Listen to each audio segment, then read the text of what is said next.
I'm going live.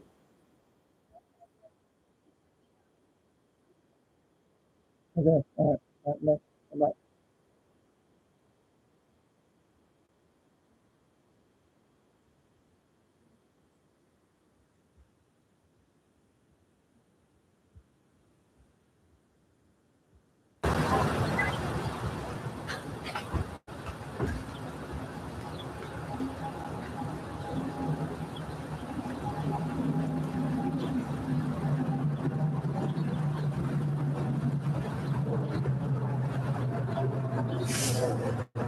Well, everybody, breaking news. Going on for 8 hours.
Outside.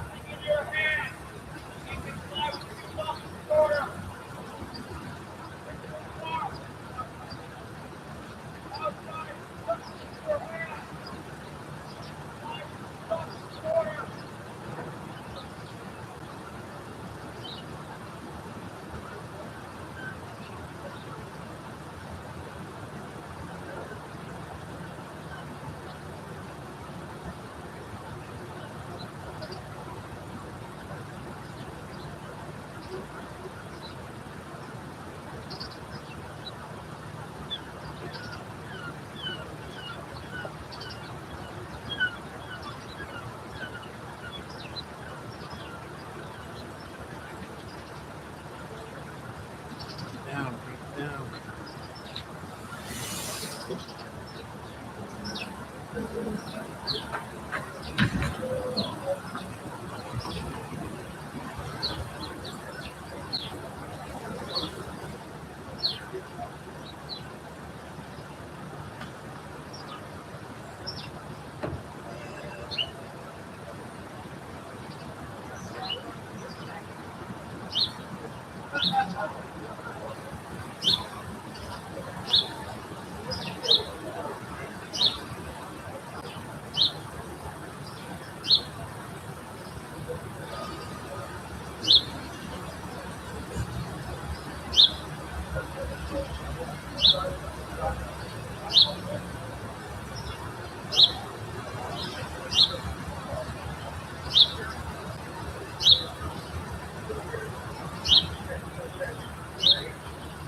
Coming out.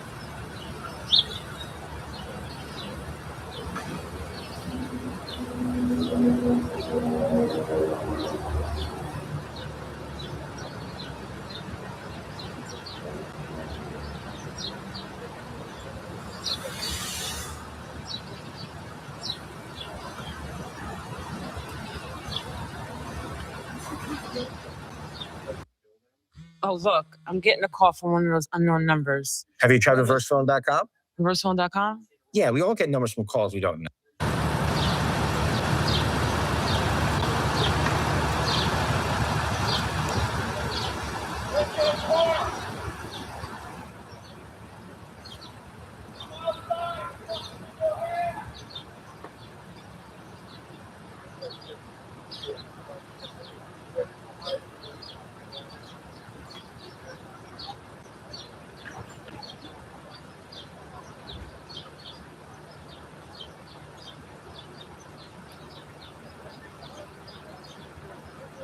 refusing. The person's refusing.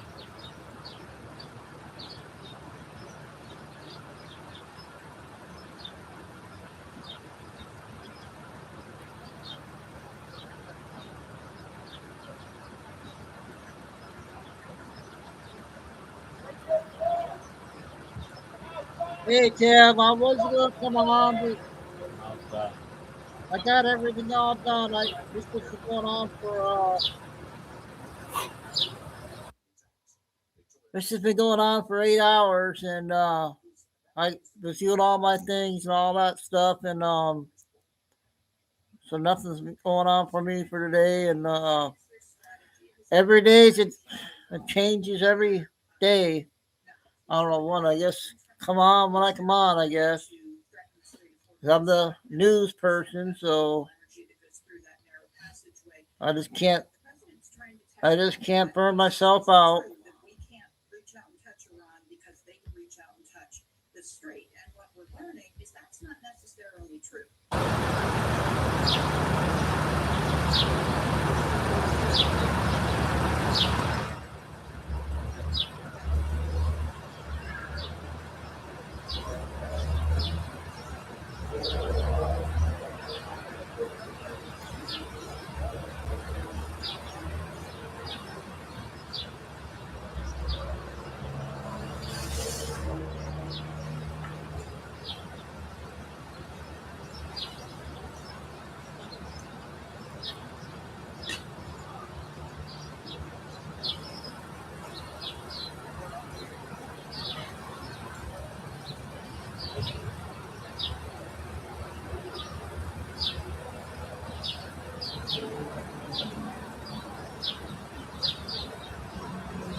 Come on out.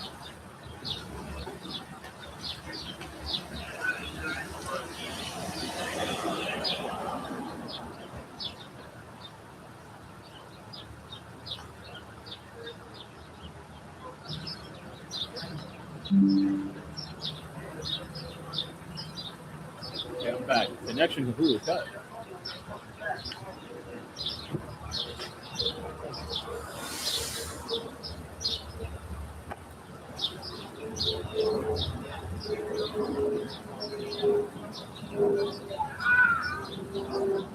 Streaming? Okay, we're on the backup. On the backup. At the switch, baby. At the switch, baby. I just the switch.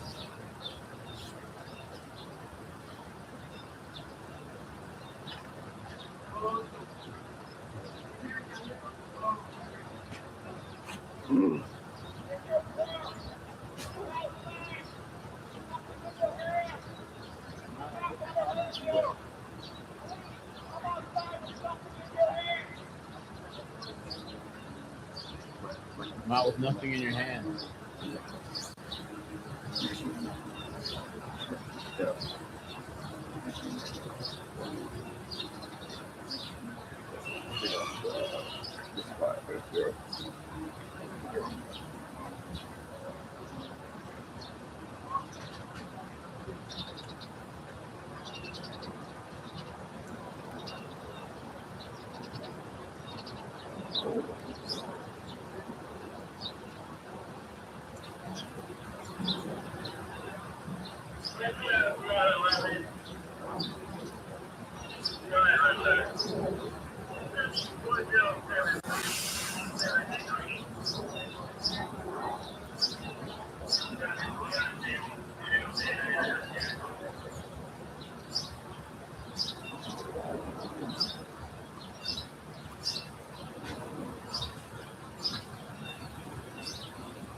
Who's inside of this house?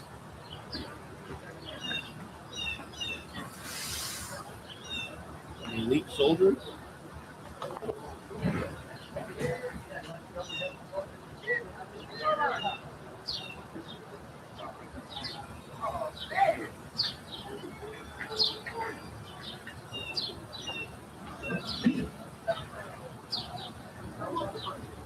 Over there. See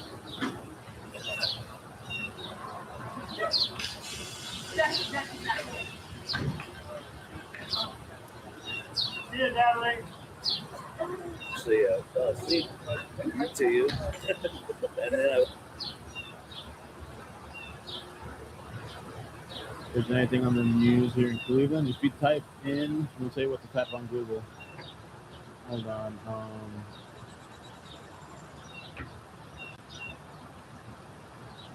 If you type in Cleveland, Ohio standoff, you'll see at least 3 articles pop up.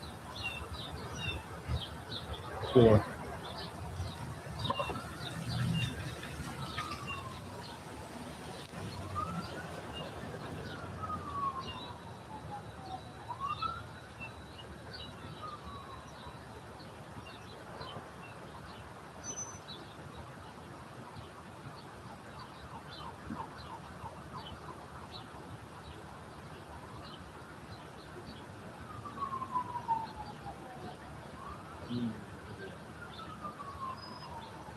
This has been going on since like 2:45 a.m.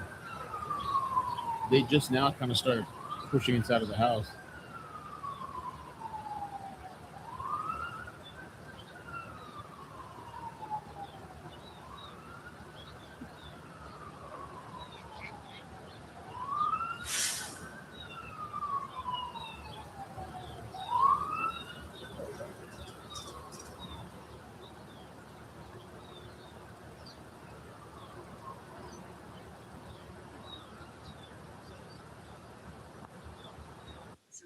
You've worked hard as a small business owner. All those open houses, open doors you never imagined.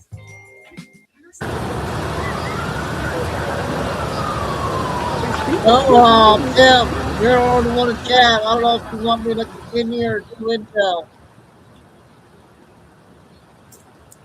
All right, we're still live, guys. We're over 8 hours. We're 8.5 hours, I think, now. I think we're 8.5 hours.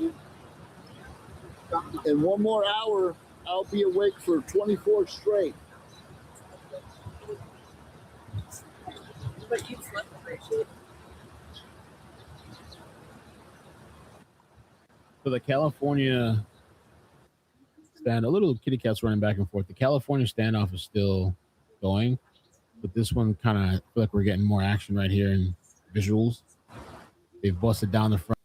I don't know. I don't know how people can stand doing that live coverage that long. So, like I said, that guy's going 23 hours straight. Oh my god. So we'll do intel for a little bit. I'm probably gonna make my times now. Get everything done before 6 o'clock, because all my sports start after 6 o'clock. So I do all the intel during the day, or it's scheduling.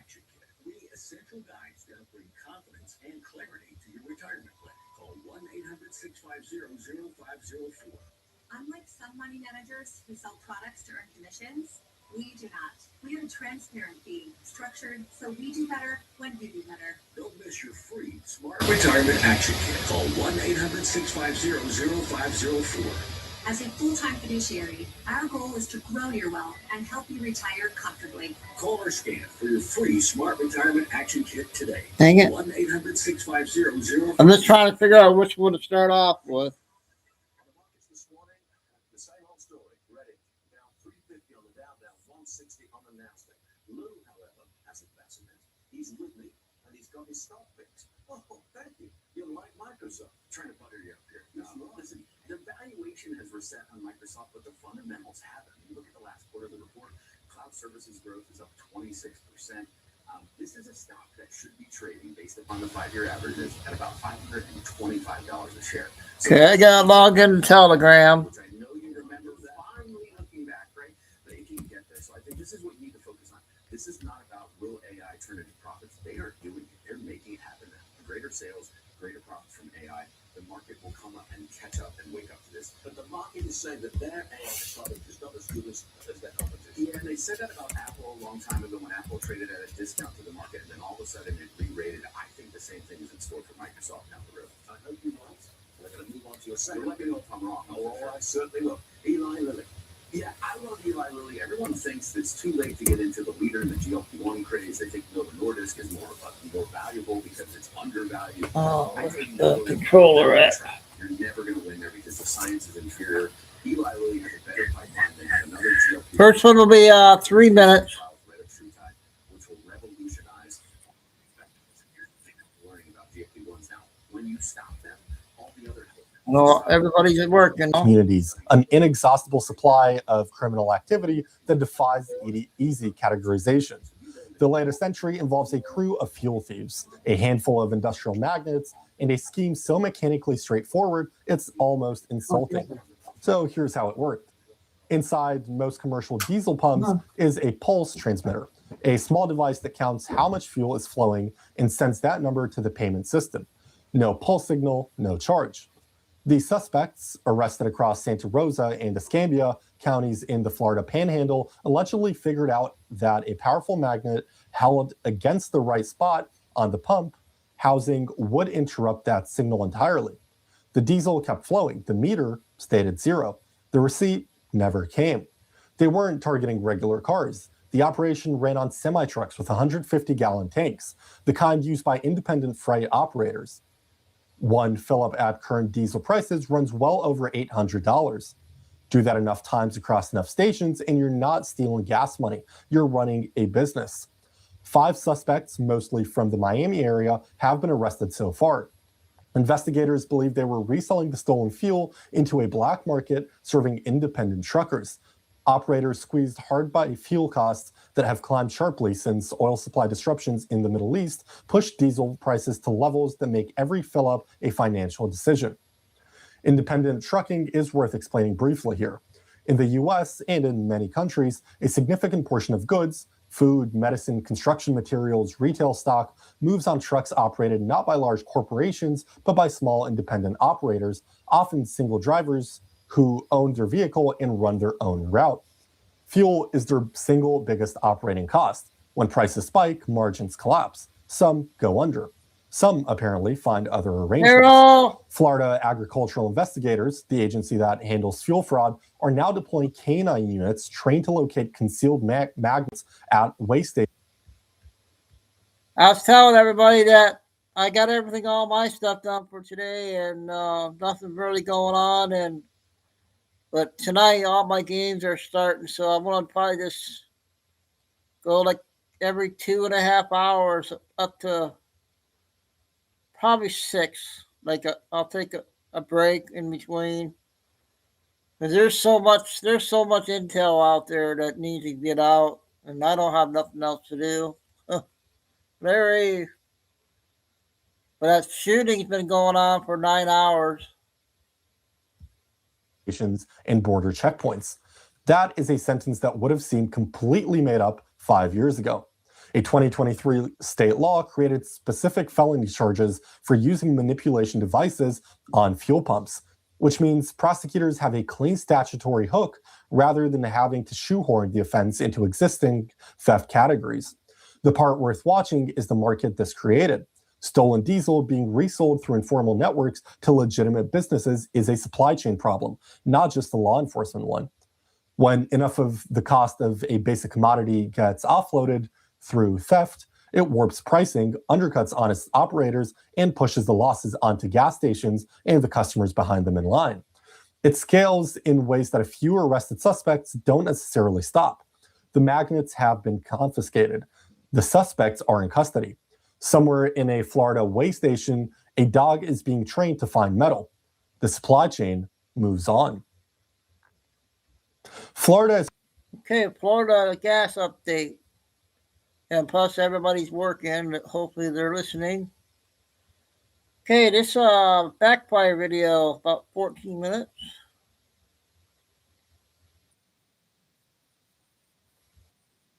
This guy's pretty good. As Donald Trump Jr. showed up 5 congressional subpoenas. There was never this circus where he was subpoenaed by House Democrats and he showed up on the Senate side or showed up at the White House to answer in some fake, phony, lame press conference, not actually going to the House and doing what he was compelled by a subpoena to do. Hunter Biden did that. And then he has the unmitigated gall to show up here when we know that we're going through actually the legislation for contempt with, by the way, Mr. Chairman, we should actually get to the legislation of contempt. The speechifying is great, but let's do our business, members. He has the gall to come here, show up, and then when the Democrats are saying, hey, he wants to speak, he leaves. This is a joke. This is a farce. The man has been subpoenaed by Congress. Oh, and by the way, the January 6th committee, Mr. Raskin, which you did sit on, by the way, that was not a normally ordered committee of Congress because Nancy Pelosi did not want the Republican members that then Leader McCarthy put up. According to the courts, it was. My time, sir. Will you yield for a correction? I was respectful of your time. I didn't say anything.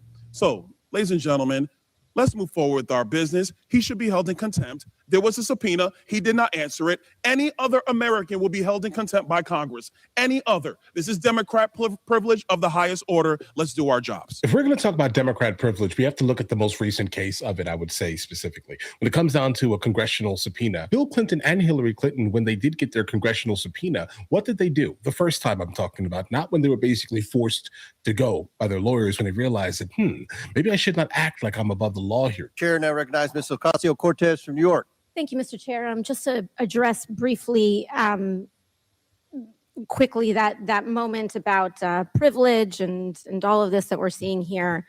It was a very beautiful speech.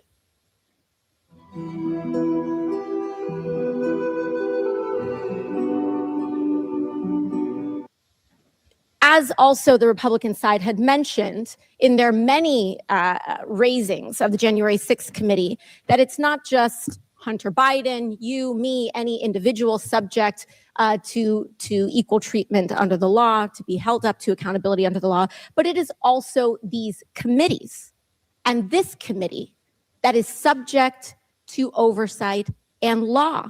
We must comply with the law here as well. Now, I may be one of the very few people that actually believes in Congress, in this country, but I do, and many of us do here. And we have an obligation to engage in good faith participation to execute and comply with the subpoena. The chairman said in front of the country several times to Hunter Biden, you can show up here in front of the world, in front of the public. Hunter Biden took him up on that offer. He said, I will show up in public. I will show up in public. He showed up here today. He showed up here in the past. And Mr. Chairman, I know you do your best with what you've got, but you've got members here that have submitted falsified evidence to the record. You have members here that have submitted and mischaracterized closed door hearings. And people want to say back and forth at the end of the day, it doesn't matter what party it's happened from. You've got members who've engaged in revenge in this committee. So it is understandable why Hunter Biden would want to testify in front of the public for the American people to be able to witness that testimony for themselves. You've got members who've defied subpoenas. You've got members who we are 1 year into the term asking what the rules are at the beginning of the committee. The book was given to us on day one. And so what we should do is allow the man to testify. I believe in the power of the Oversight Committee. Frankly, I believe in it regardless of whether Republicans or Democrats have the chair, because I believe that this committee should have the power of oversight. And we cannot do that on a partisan basis. And so for that, I implore this committee to allow Hunter Biden to testify publicly. I implore and I ask for that to happen. And we cannot do that by getting engaged in this back and forth on a defiance of the subpoena. Let him comply. Let him do it today. Let him do it tomorrow. But let the man do it. So Hunter Biden's side is pushing for the idea of transparency, basically a public testimony in Congress right now, here now. But the issue here is that, guys, the witness is not someone who has the ability to set the terms of what Congress is going to go by. So Congress typically controls like the entirety of that format. All right. So you really don't have much say in how that's going to work here. Secondly, if anyone, disregards a congressional subpoena, then they should, all of them, be charged with something. Like, under no circumstance am I going to sit here and tell you this year that if you do not go to a congressional subpoena, everything should be fine for you. No, bro. Okay. That sounds like a failure to appear. Okay. And that sounds like a much stronger failure to appear than your local courtroom's failure to appear. You're living in the greatest country on the planet. Do your civic duty. First, it was said in this hearing, Mr. Chairman, about you specifically, that you repeatedly said you would give Mr. Biden any opportunity. He could choose which one to come and speak in front of this committee. He could do it by deposition. He could do it by open hearing. It was up to him. The truth of the matter, though, is that the chairman's words are not binding.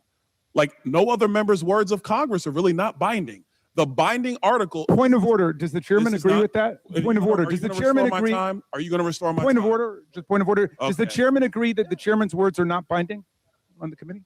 That's not a point of order. It has nothing to do with the order of this hearing. Thank you. Can I go back to 4 minutes and 34 seconds? That's where I was before I was interrupted by Mr. Raskin. Yes, reset the clock. Thank you. What is binding is the actual written document, the written language in the subpoena, because a subpoena from this committee is also signed off on by the clerk of the House. That is the binding document that matters here. That is what governs. That's number one. Number two, that was said in this hearing. It was said that our witnesses said that there was no basis for an impeachment. But remember, members on the Democrat side of the aisle, what was said by Mr. Turley at the time was that there was plenty of evidence for the continuation of an impeachment inquiry. And the purpose of that hearing was the relevance basis for an impeachment inquiry. The House has now voted for an impeachment inquiry. And one of the first things that the House did after the vote of an impeachment inquiry was to subpoena Hunter Biden to appear. Hunter Biden has evaded that subpoena. So flagrantly did he evade it that he decided to show up at the Senate side to give a press conference, and Eric Swalwell, a member of the House, helped him get that time on the Senate side to give a press conference. That's a flagrant violation of a congressional subpoena. Secondarily, he has the gall to show up here when we're actually discussing contempt. And he didn't stay. He was sitting right over there. He's not here now. He said he wants to talk. He could have stayed through the whole proceeding. He chose to leave. That's his business. But he was subpoenaed to come here. Back in December, he chose not to of his own volition. He's in violation of that subpoena, a subpoena that was executed with the signature of the clerk of the House of Representatives. That is the document that is binding. That's what we work off of. Mr. Chairman, I actually want to submit for the record an article from The Hill written by Jonathan Turley, and it is titled Eric Swalwell and the Politics of Contempt. Without objection to ordered. Thank you. I'm glad something got admitted to the record. Last, a couple other points. One quick point I want to make, and this is in reference to the minorities' report about this $7.8 million. I want the minority to understand one very important distinction between Presidents Biden and President Trump. President Trump has an international real estate portfolio that he has amassed over decades. I'm quite sure if you go back through all of the hotel receipts before he was president of the United States, that you had foreign dignitaries staying at Trump hotels all across the world. Will the gentleman yield? I'm not going to yield, Mr. Raskin. I'm making a point because they're actually very nice hotels. They look good. People like staying there. They do. President Trump was not running the Trump organization when he was president of the United States. To my recollection, Eric Trump, the president's son, was actually running the Trump organization when President Trump was president of the United States. So if he had a portfolio of hotels and people choose, through Expedia, through Kayak, through hotels.com, if they choose to go and stay there, how is that the president being in violation of what the emoluments clause? That's what you're citing? Stop. ladies and gentlemen, America, this is ridiculous. Right. The Nitpicking. Biden family has no business. They've never had a business except for politics. And the one thing that the Oversight Committee, in conjunction with the Ways and Means Committee and in conjunction with the Judiciary Committee, has always been able to demonstrate is that they shook down foreign nations for millions, 26 million at the latest count and growing, millions. And there was never any business entity involved except public corruption and a pay-for-play scheme. We have questions for Hunter Biden. We issued a subpoena for him to answer said questions.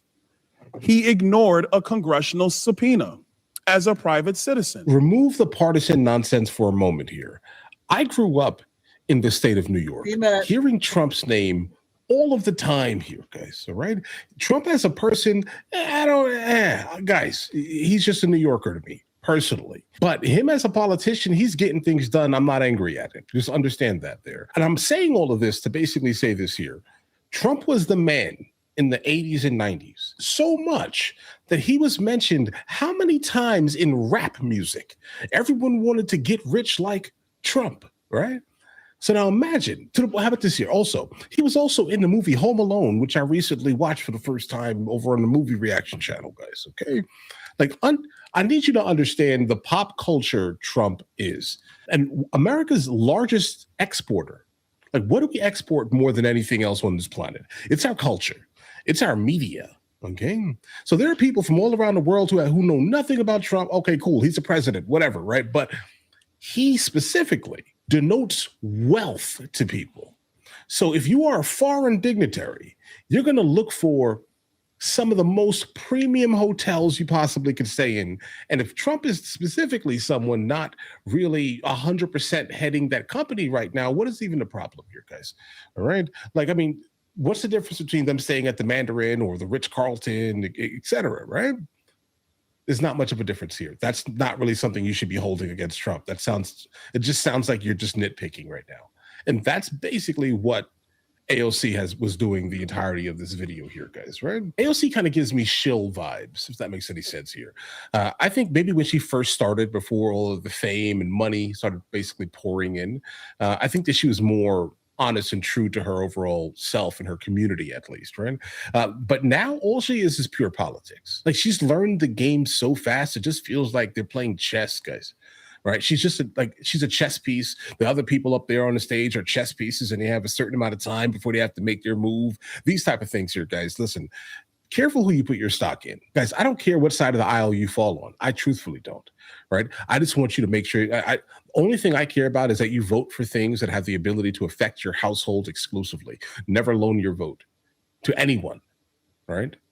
At all. For any cause, specifically if it has nothing to do with your immediate family, not extended, immediate family, okay? Because what you should be worrying about is making sure your family is good in these crazy economic times that we're in here, okay? So when I hear AOC speak, it's always coming from this partisan type of manner where it just feels rageful. Not much logic is baked into any of her overall speech here. Byron Donalds absolutely did his thing here. He definitely held the conversation, held the room. So respect on that one there. You handled your business. As a closer here, if you get a congressional subpoena, go. I don't care what side you're on. If you don't go, you need to be arrested. That's it. If it has a signature coming from the House of Representatives, what are you doing? I don't care who you are. I don't care the amount of money you make. I don't care. America wants to ask you a couple of questions, and it's time for you to answer her. Okay, that's a new guy there. Does a good job. And things have just a couple short ones. I'll do the exterior report.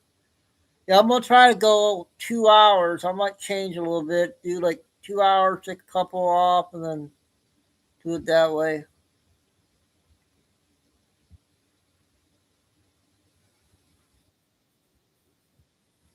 Minutes.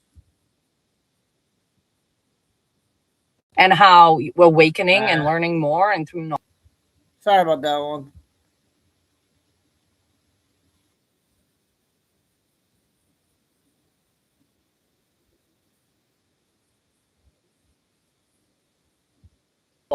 Administration. It started under Bush.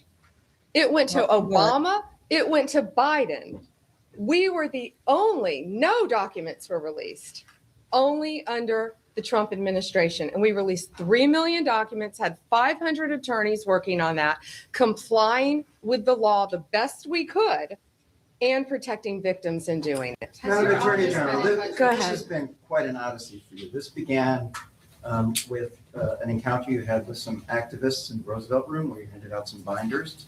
Then there was a discussion, a statement that the FBI and DOJ put out that this investigation was over.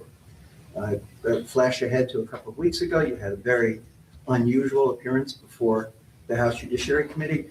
Do you have any regrets? Is there anything you might have done differently? And do you think that your comportment and the department's comportment in this have exacerbated the public's lack of trust in this process? Well, let me repeat what I just said. This has spanned 4 administrations: Bush, Obama, well, Trump 1, 45, where Jeffrey Epstein was prosecuted, and then Joe Biden's administration, where 0 documents were provided. We have provided 3 million documents, 3 million documents, the height of the Eiffel Tower, used 500 attorneys working around the clock, have identified, either they self-identified or through their attorneys, 1,200 victims who we did our very, very best to protect their identities. And so we're proud of the work that we've done on this. Go ahead. Next question. Democrats on the committee walked out. They called it a, quote, fake hearing and said you were just trying to get around appearing for a deposition. Can you respond to those? Sure. We were there to answer questions. It's the evening. We came at their convenience. We gave them as much time as they wanted. And one congresswoman screamed C-SPAN wasn't in there, so she didn't want to ask questions. Yet all day long, they've been on social media saying they had all these questions.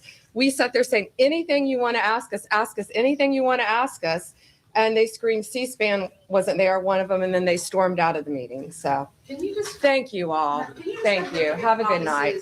Thank you. Victims. Some victims have said they aren't satisfied. 49 years of getting. Okay, Pam Bondi update.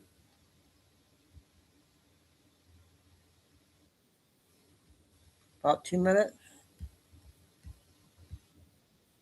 Shirley, I'm 23 years old. I'm a 100% independent YouTube journalist. And over the past year or so, I've been able to go to 15 countries. I've hung out with people in the gangs of Brazil, in the favelas, in the prisons of Secot. But yet the most dangerous places I have been here in the United States, unfortunately. And I've had the opportunity to show people about the protest Antifa here in the United States, and there's nothing organic about what they are doing here in the United States. I've watched people be bussed in from states. I've watched the same lady at a protest in Atlanta be bused to the protest in DC and then in New York City. There's nothing I'm gonna go every 2 hours up honest to about what they are doing. And they have signs. I've seen the same signs here in DC and in London as well. It's a big organization and corporation that they're running. And people may wonder, like, what's the threat to us as Americans if we go? Well, you'll be labeled as a fascist, you'll be labeled as a Nazi, and they'll wish death upon you because they wish death upon me. And just last week in Portland, Oregon, I watched a lady get trapped in her car, surrounded by Antifa, and her sister messaged me after seeing the video. She said, the only reason I think my sister was safe is because you were there recording. I also was chased out by a member of Antifa who said he would smoke me. And next thing he knew, a DHS sniper had lasers on his chest. If he was not there, who knows what would have happened that day. These people are very dangerous, and people wonder how they're able to do it. It's the reason is because these cities are not enforcing the law. And why should these people be worried if the law is not being enforced? And we are not far right, nor are we far wrong. We're just right. And the truth about what's happening here in America with these groups is very dangerous. And I thank you, Mr. President, and your administration as well for acknowledging that. Thank you very much. It's too bad you have to go through it. I know, Thank it's so you very crazy, much. right, Mr. President? Well, you're going to get to the bottom of it, so it's a very important thing you're doing. Thank you very much. Please go ahead. Okay, that was a good update there from Nick. So yeah, I'm going to go 2 hours, skip a couple hours, and then my baseball will be starting next week, and then March Madness starting tonight, and so I'm gonna go in between up to no later than 5 or 6. Maybe try change things around. All right, let's get the X2 report.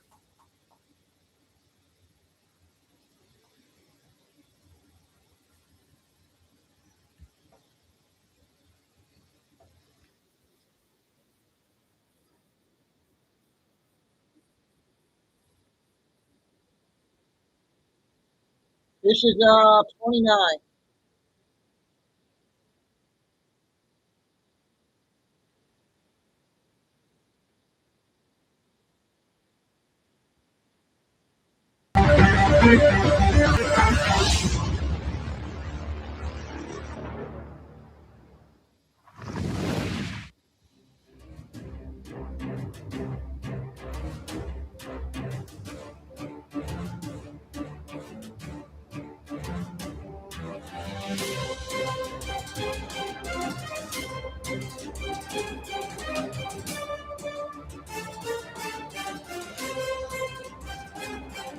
Hi, and welcome. You're listening to the X22 Report. My name is Dave, and this episode 3862A, and today's date is March 17th, 2026. And the title of the episode is Federal Reserve is now trying to blackmail the DOJ.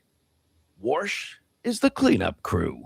We all know this. Aging isn't fun. Looking like you age is even worse. There's a massive disconnect in the beauty world. One of the secrets to looking and feeling younger is that instead of treating your skin like it's a piece of leather that needs to be polished, treat it like an actual living organ that needs to be fed. Most of the expensive products in our bathroom cabinet just sit on the surface, while the actual structural damage is happening much, much deeper. If you aren't getting the right nutrients into the bloodstream, your skin is essentially starving for nutrients it needs to stay firm. That's why taking multi-collagen is my daily essential.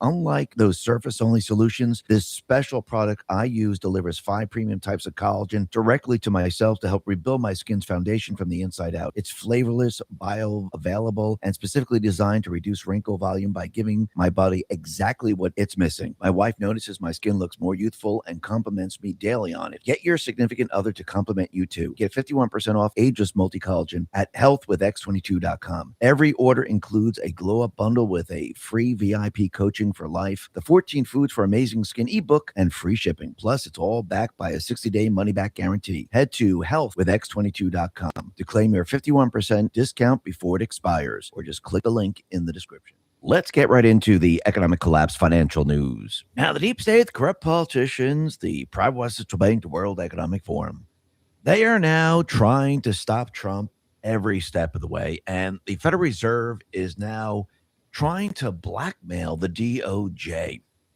They really don't want the DOJ investigating into what they've been doing with all this money, the billions of dollars that have been going into the building, trying to refurbish it. They really don't want the DOJ to find out what's been happening. So they're telling the DOJ, listen, we got a deal for you. If you back off, I won't stay on the board, and I'm talking about Powell. But if you keep doing this, I will never leave. I will stay on the Fed chair board, and I will make it very, very difficult for Trump. Think about what is happening right now. Think about what's going on. Now, it's very interesting. Yes, Kevin Warsh is going to be, or is the nominee. And if you look up Warsh, he's like the cleanup crew. Back in the day, it meant cleaning. It was slang. But it's very interesting. This is who Trump picks. Now, hopefully he's confirmed. And I do believe this entire thing is to actually prepare the Federal Reserve to be restructured into the Treasury. Clean it up, get it ready, remove a lot of the something like 30,000 PhDs or something like that, and prepare it so it could be then assimilated into the Treasury, and we no longer have the Federal Reserve. Now, we do need the help of the House and the Senate in all this, and that's why the midterms are so very, very important. But when you start to look at this, you could see this is where Trump is moving because, again, yes, you build the tariff system to reshore manufacturing. You build the tariff system to bring currency into this country. You build the tariff system to bring external revenue into this country. What that means is you are competing with the Federal Reserve. And eventually what you're going to do is you're going to remove the Federal Reserve, remove the income tax, and replace it with a system that brings in currency from the outside so we could pay the government, the smaller government. Actually, Trump has mentioned this many, many times. In the future, what's going to happen is that the tariffs will take care of the income tax. actually he's bringing us back to a time before there was a central bank system. And yes, he's putting all the pieces into place right now. That's what this is all about. And you could see at this point in time with the war in Iran, or should we just call it a mission, a military mission to actually straighten out the world, realign the world, because really that's what's happening. If you're going to realign this country, you got to do it around the world. You just can't do it within this country because, again, the deep state, the central bankers, they set up their system worldwide. And when you really look at it, you could see that Trump now, he is making moves to actually control the energy, not just in this country, but across the world, and make deals with countries saying, listen, you don't really need the Middle East gas. You don't really need the oil. Actually, we can supply that for you because there is a choke point there. Yes, we'll be controlling that choke point, and the coalition forces hopefully might join in. But if not, the United States will be controlling the choke point. But again, look what happens when these things occur. So you might want to figure out a different way to basically bring in the natural gas, bring in the oil. And I do believe this is exactly what he's doing right now, realigning pretty much everything. Because again, if you're going to bring manufacturing back to this country, if you're going to remove the globalist system, remove the central bank system, you need cheap energy. Why do you think China was taking the oil from Iran at something like $8 or $10 a barrel? Because they wanted cheap energy so they can actually manufacture. Think about this for a second. And now Trump is basically pivoting and shifting everything because he knows in the end, once you get rid of the central bank system, everything is going to change. And he's actually preparing and prepping for all of this. And we'll be talking a little bit more about this a little bit later. But first, let's talk about how the left is really complaining about the new dime right now, because the olive branch is removed from the dime and they're blaming it all on Trump. It's Trump's fault. Look what he's doing. But the funny thing is that it wasn't Trump. So Americans are raising eyebrows at the new emerging Liberty dime, the back of which, for 1 year at least, now features an eagle carrying only arrows in its talons, rather than the version of the eagle seen on the Greater Seal of the United States, which shows the bird clutching arrows on one side and an olive branch on the other. The administration that has decided to call the Department of Defense the Department of War has removed the olive branches, the people on X and other social media platforms are saying. And they're saying it's all because of Trump. They're all blaming Trump for the design of the new dime. But there's one problem with all this. The change occurred during the final months of the Biden administration. In fact, the Citizens Coinage Advisory Committee, which advises the Treasury Secretary, voted to approve the new design in October 2024. So that is very, very interesting. So they're all complaining about this. But once again, it wasn't Trump. And when they find out it was Biden, watch how all of a sudden they change their story. But what's very interesting is that when you look at this, this actually does have a powerful type of symbolism, because on July 8th, 1775, 3 weeks after the Battle of the Bunker Hill, and nearly 3 months after the clashes at the Lexington and Concord, the Second Continental Congress sent Britain's King George III a second petition, known to history as the Olive Branch Petition, signed by the likes of John Hancock, Samuel Adams, John Adams, Benjamin Franklin, Patrick Henry, and Thomas Jefferson. The Olive Branch Petition affirmed colonists' allegiance to the king and sought a peaceful.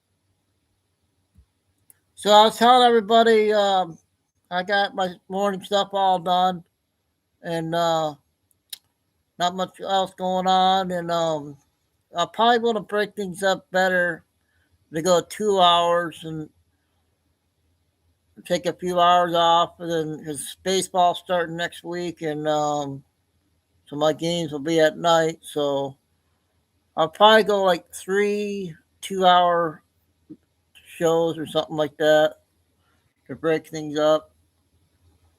I know you said don't burn myself out. I know.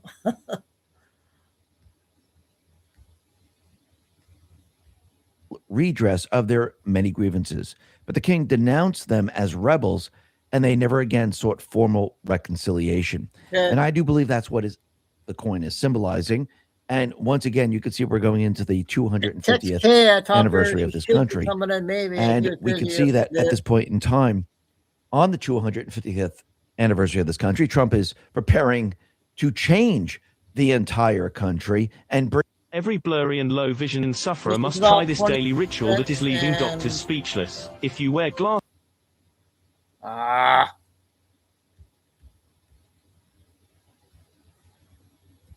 or contacts, you must bring it back to what Yeah, our 20 minutes founders left. truly wanted, especially when we talk about the creation of currency, especially when we talk about that we should have never had a central bank system in this country. And everything is about to change because, again, think about what our founding fathers fought against. They knew about the money changes. They knew about the central bank system.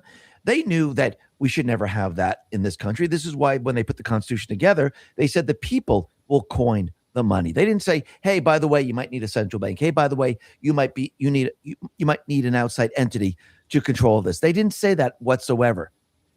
And I do believe at this point in time, and the way they structured the Constitution, we need to add another amendment to the Constitution to make sure that the Federal Reserve or a central bank system never comes into existence again. We need to expand upon what they put into the Constitution because, once again, these deep state players, they always find a way, and the central bankers, they always find a way around the Constitution. I do believe this is why the founding fathers left the Constitution open and allowed you to add amendments because they knew the world would change. These tyrannical governments, these tyrannical people would always come back. The central bank would always come back. So they left it open. So this way we could protect the country every step of the way. And think about what Trump is doing right now. He is now prepping the world for a new economic system. And yes, he started this mission out in the very beginning part of this year. He did this on purpose because he knew that it wouldn't take that long to actually wipe out the regime of Iran, get control of the Strait of Hormuz, get control of Karg, make deals across the globe, and actually have other countries purchase our natural gas and oil from this country. Because Trump, once again, is showing them, look, there are choke points. Look, this is what happens when war occurs. Think about what happened during COVID. A lot of manufacturers realized, hey, wait a minute, we shouldn't be centralized in one location because look what happens when there's a disaster or a pandemic or even if there's a war. And I think these countries are starting to wake up and they're starting to see this. So yes, are we seeing gas prices move up? Yes, they're moving up. Peter Sayong says gas prices just hit $3.70, up 25% in 17 days. There are 5 ways Congress and states can immediately lower gas prices by up to $1.10. Yes, they can remove the state taxes. The federal government can move the federal taxes on gas. They could do many, many different things to do this. But again, I do believe that this is just an artificial bump, just like when the country was shut down artificially, then it was reopened and people went back to their jobs. I do believe what's happening right now is that because of fear and because of what's happening in Iran, I do believe this is artificial. And because of fear and control of the oil market, they push the prices up. Now, think about it. When Trump removes the choke points, or removes the shadow fleets, removes all of this, you're going to see oil really start to go down because the fear is going to be removed. We all know this. Aging isn't fun. Looking like you age is even worse. There's a massive disconnect in the beauty world. One of the secrets to looking and feeling younger is that instead of treating your skin like it's a piece of leather that needs to be polished, treat it like an actual living organ that needs to be fed. Most of the expensive products in our bathroom cabinet just sit on the surface, while the actual structural damage is happening much, much deeper. If you aren't getting the right nutrients into the bloodstream, your skin is essentially starving for nutrients. It needs to stay firm. That's why taking multi-collagen is my daily essential. Unlike those surface-only solutions, this special product I use delivers 5 premium types of collagen directly to my cells to help rebuild my skin's foundation from the inside out. It's flavorless, bioavailable, and specifically designed to reduce wrinkle volume by giving my body exactly what it's missing. My wife notices my skin looks more youthful and compliments me daily on it. Get your significant other to compliment you too. Get 51% off Ageless Multi-Collagen at healthwithx22.com. Every order includes a glow-up bundle with a free VIP coaching for life, the 14 foods for amazing skin ebook, and free shipping. Plus, it's all backed by a 60-day money-back guarantee. Head to healthwithx22.com to claim your 51% discount before it expires, or just click the link in the description.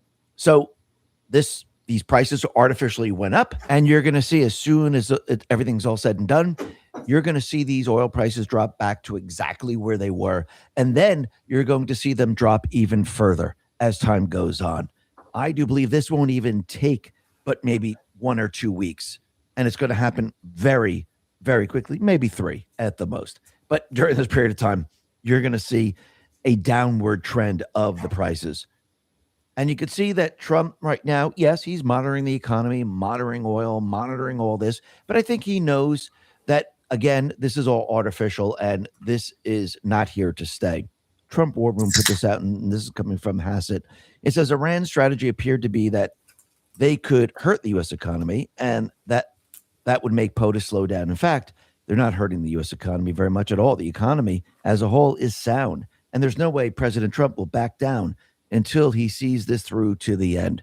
So if anyone is thinking that he's going to stop this, no. So the artificial prices will stay up for a little bit longer, and eventually, when all's said and done, we're going to see everything start to shift and move in a completely different direction. You're going to see oil, gas, and everything else really start to come down.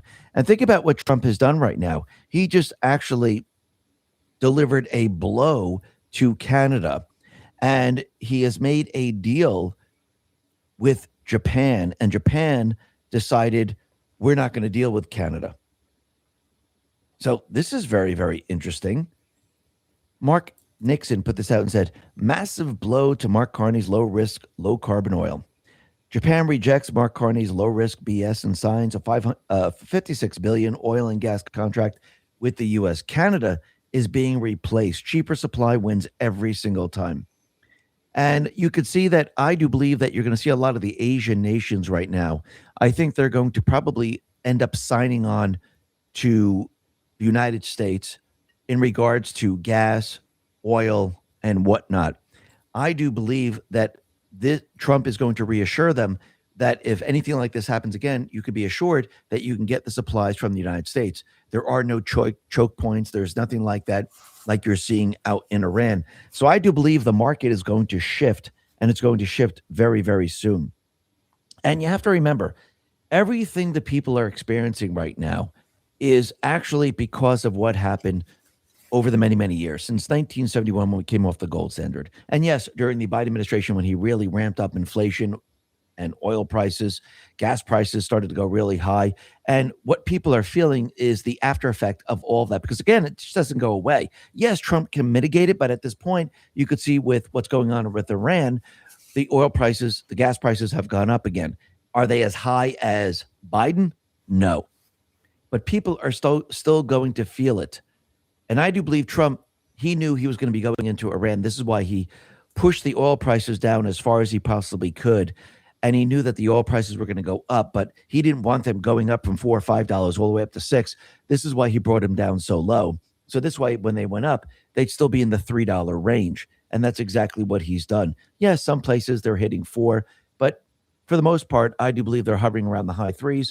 And I do believe this is not going to last that much longer. And this is why people across this country are feeling it, because you have to remember the central bank system doesn't benefit the people. The central bank system breaks down over time. And that's exactly what we're feeling, and that's what we're experiencing. Now, Trump still has to play the game because he's within the central bank illusionary economy. And the central bankers, the deep state players, the fake news, they always pointed to the stock market to gauge the economy. So Trump is using this against them right now. But again, what people are going to feel is going to be something very, very different as soon as the Iran mission is over. And Trump is going to keep the market up high while he mitigates the inflation that Biden and the rest of the presidents and Congress have caused over a long period of time. So as he mitigates all this, people are going to feel relief, especially when he starts to remove the income tax. Now, think about it. He started this in the beginning of this year. Once we're in the summer and this is all said and done and oil prices are coming down and he starts removing vision problems. 97.3% of people have no idea this vision health ritual exists. Every person has over 100 income tax, and people are getting a refund from the one big beautiful bill. People are going to completely and utterly forget about this just like that. That's how quickly people are going to forget about this. This is why he did it in the beginning of the year. And once again, you could see that Over half Americans say healthcare, a week-long vacation, and a new car are unaffordable. And it just didn't start yesterday. This has been going on for quite a while. And actually got a lot worse during Biden. Trump now is basically controlling the inflation. Yes, soon the oil price will be coming down. But again, he's using the stock market to basically counter what the news is trying to say. Because remember, they have always used the stock market to make you believe that the economy is doing well. All you got to do is go back to 2008, 2009, when Bernanke said the economy was great. They're not forecasting any type of recession. The fake news did what? They looked at the stock market. They didn't look at anything else. They weren't looking at anything else. And Trump is using this against them. And Trump is doing something else. Remember the World Economic Forum, the central bankers? They told everyone that you'll own nothing and you'll be happy. Why do you think there is leasing of cars? Why do you think they were buying up all the real estate and renting it to people? Why do you think you rent your phone? Because they wanted you not to really own anything. They didn't want you to be proud of owning anything. And they didn't want anyone striving for anything better. Because think about really what they wanted in the end. They just wanted a slave population. They have one now with the central bank, but they were taking it to the next level. Well, Trump is now reversing all of this. Marin Nafal put this out and said, Trump just declared war on Wall Street landlords. 2 executive orders signed live with no auto pen. Order number 1, bring community banks back into the mortgage game. Order number 2, slash construction costs for home builders. Trump's message is simple. We want America to be a nation of owners, not renters. Now think about that for a second. He is reversing what the World Economic Forum, what the central bank has told us. You'll own nothing and be happy. So now he wants people to own things. Think about that for a second. And think about how this system was created. Now, we talked about the insurrection. We talked about Amendment number 14, Section 4, where any debt that is created by an insurrection, it's null and void. And think about the fraud that we've been seeing. And think about the debt level that we're at.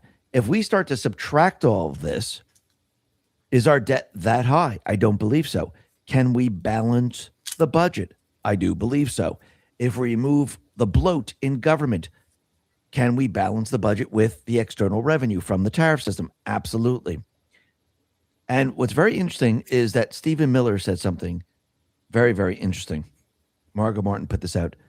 What we found since Trump took office is that Democrats have set up a system to funnel hundreds of billions of and ultimately trillions of dollars to migrants that are in this country.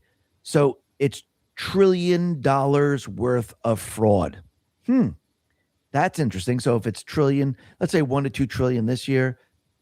Last year it's 1 to 2 trillion. The year before that is 1 to 2 trillion. How much have they been laundering? Quite a bit. Trump woman put this out and says, Stephen Miller on illegals defrauding American taxpayers. If all of it were stopped, it would be enough to balance the budget. The extraction of wealth from American taxpayers by those who don't belong here is the primary cause of the national debt. So that's very, very interesting. So the national debt was created by the money laundering system. Now, this is just to the illegals. Think about all the other things that they've been doing.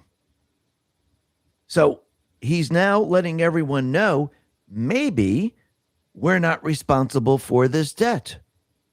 Now, what happens when Trump ties this into an insurrection, saying when Obama came into office, that's when the insurgency started. That's when the insurrection started against this country, the rebellion against this country. And back then, the debt was 10 trillion. Remove the debt before that for illegals and fraud and waste. What is our real debt then? That's very, very interesting. And this is something the Federal Reserve doesn't want anyone to see. This is something the deep state players don't want anyone to see. Because again, we need to go inside the Federal Reserve to see what they have been doing. And they're so panicked right now. 7 minutes. They're so afraid that they're trying to blackmail the Department of Justice. And I do believe Trump is now testing the Federal Reserve and actually seeing what methods they are going to use to try to stop Trump from looking into what they've been doing. Can he just do it easily by saying, let's have an investigation? Or does he need Congress to vote on it saying we need a forensic audit of the Federal Reserve? And I think we're leading towards a federal forensic audit of the Federal Reserve at this point in time.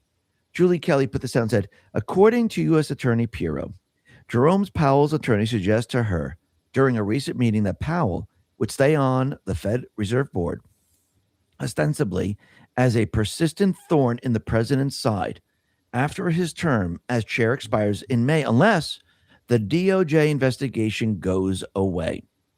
Pirro accused Powell of strong-arming the DOJ into dropping the investigation into fraud and false statements related to excessive overspending on Fed Malhal. This mob-like tactic, in addition to the Feds ignoring 2 grand jury subpoenas, was of no concern to Jeb Boasberg. Also of note, one of the Fed's attorneys is Robert Hur. Isn't he the one that was investigating Biden? Remember, he was investigating him for classified information, and he did cite that Biden had memory issues, specific lapses in time, didn't remember when he was vice president, and pretty much said, oh yeah, he's good to go. He can still be president of the United States. So that should tell you everything you need to know. So once again, if you let Biden off the hook for having classified information when he was not allowed to have classified information, what is he going to do with the Federal Reserve? I think that should tell you everything you need to know right there. And you can see that the Federal Reserve right now is panicking, because when all's said and done, I do believe Trump, he's going to push Kevin Warsh into the Federal Reserve. Of course, he has to get it confirmed. Hopefully it's Kevin Warsh. Maybe it'll be somebody else. And I do believe Kevin Warsh is going to basically reorganize, restructure the entire system to prepare it to be brought into the Treasury.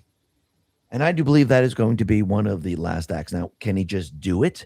No. What do we need to happen first? We need the House and the Senate. We need control of the House and Senate. That's why the midterms are so important. Remember, part of Trump's plan to actually bring us back to the Constitution, bring us back to sound money, relies on the fact that we need to get rid of the Federal Reserve. And to get rid of the Federal Reserve, you need to have the midterms.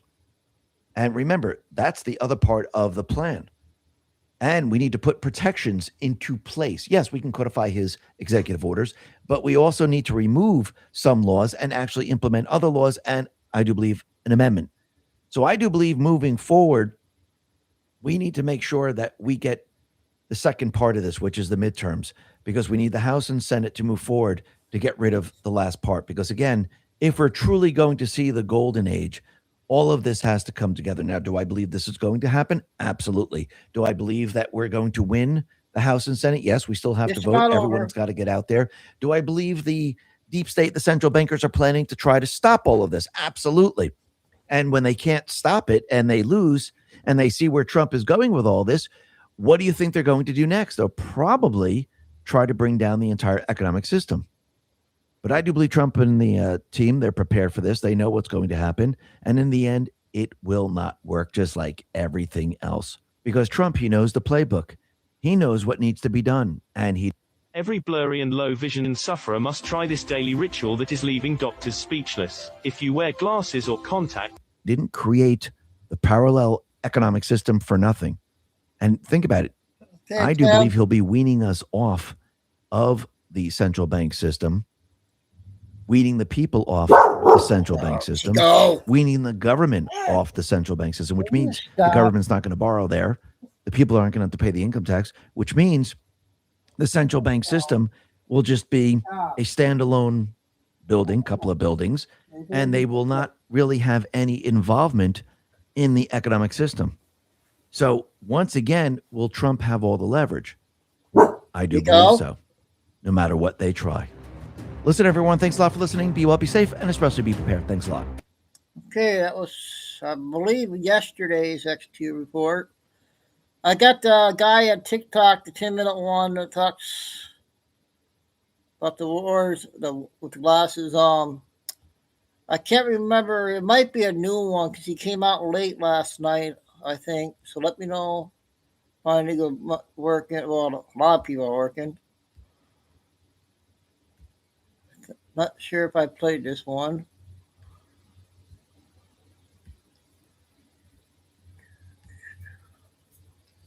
Oh. Shoot.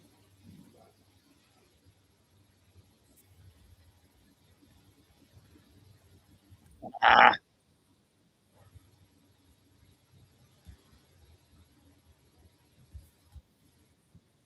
Where is it? All right. Let me know if we played this yesterday or not. It is March 18th, the year of our Lord, 2026. This is breaking news, but I guess what you might say, sort of breaking news. There's a question that's hanging out there, a massive question in relation to what I posted yesterday. And Joe Kent, the gentleman that was the director for the Intelligence Center of the United States, the National Intelligence Center, Carol? His resignation. And he resigned due to the fact that he objected to Donald Trump's Epic Fury, the Operation Epic Fury, going out and taking out Iran and doing what they're doing right now. Yeah. The question that I want to pose, or the sort of breaking news, is Told everybody I'm going to change the hour time. I'm going to try to do 2 hours and skip a couple hours till 6 because my games are going to be coming on, baseball. So do all the intel during the day. His I guess what you might say, intelligence, his opinion, his take on this, that he opposed Donald Trump doing what he did with Operation Epic Fury because he said there was no imminent threat. Here's the question that's hanging out there. This is a big question. So, if there was no imminent threat, Okay, sounds good. Apparently, careful out there. Would it have been better for Donald Trump and our U.S. military to just wait till there was an imminent threat? Should we have waited till we had confirmation that Iran, the IRGC, the Iranian government, the leaders, the Ayatollah? You guys remember this one? I believe this one's a new one. Hey, Jay, 2 hour time limit. I want to stretch it out.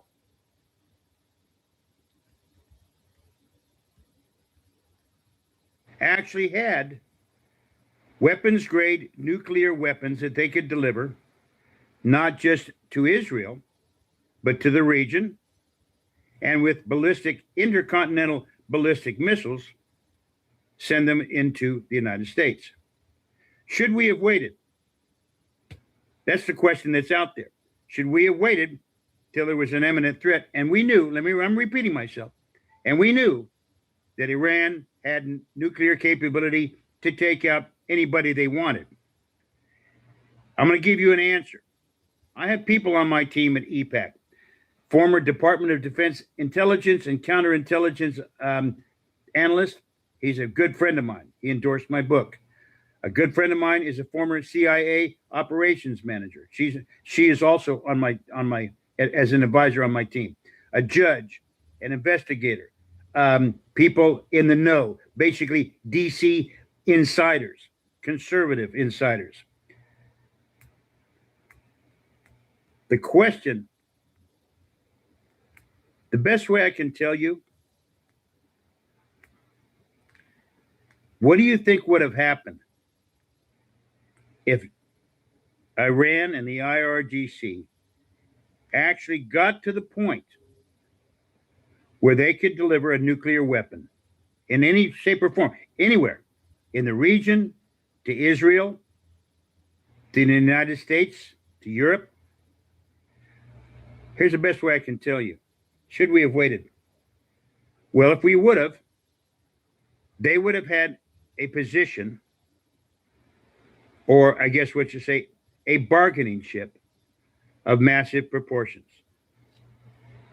A friend of mine a long time ago told me if a third world power, third world country gets a nuclear weapon, watch out. He told me that over 50 years ago. Iran has said in no uncertain terms, the IRGC and the clerics that run the government, they have said death to America, death to Israel. Donald Trump took them seriously. And listen to me very carefully, and I cannot stress this enough. When an organization or a country like that, or a nation state like that, says death to America, and in Hezbollah and the Houthis and Hamas's charter, they do not negotiate with anyone. They don't want a two-state solution. They do not think like us. Once they got to a position, and listen to me very carefully, if they were allowed to get to the position where they had a nuclear weapon and they could deliver it basically at will, not only would they just suggest using it, they would have used it. They would have established themselves. They're trying to position themselves as one of the dominant, I guess what you might say, nations on the planet through aggression, through strength. And I mean, and it's not strength, it's fear. Their strength is they will literally shoot weapons and kill people in order to dominate the region and establish themselves as one of the accesses of evil. They wouldn't say that. They want to establish themselves as a power nation. If you do not think that's the case, that they would kill people in order to prove their point, I beg you to reconsider. If we would have just blown them off and just, you know what, they're bluffing. They would never. And we start making inroads in order to shut them down. And they had the capability of using nuclear weapons. They would have used them. This was a preemptive strike, an operation, Epic Fury, on Iran to take them out before they could use them. These people do not think, these clerics, the IRGC, these Muslim jihadists, do not think like Western people like you and I. They live in the past. They only know strife and struggle and fighting. Here's the point that I want to make. A very good man, great man, I consider, Mossab Youssef, Hassan Youssef, I forget, bless his heart.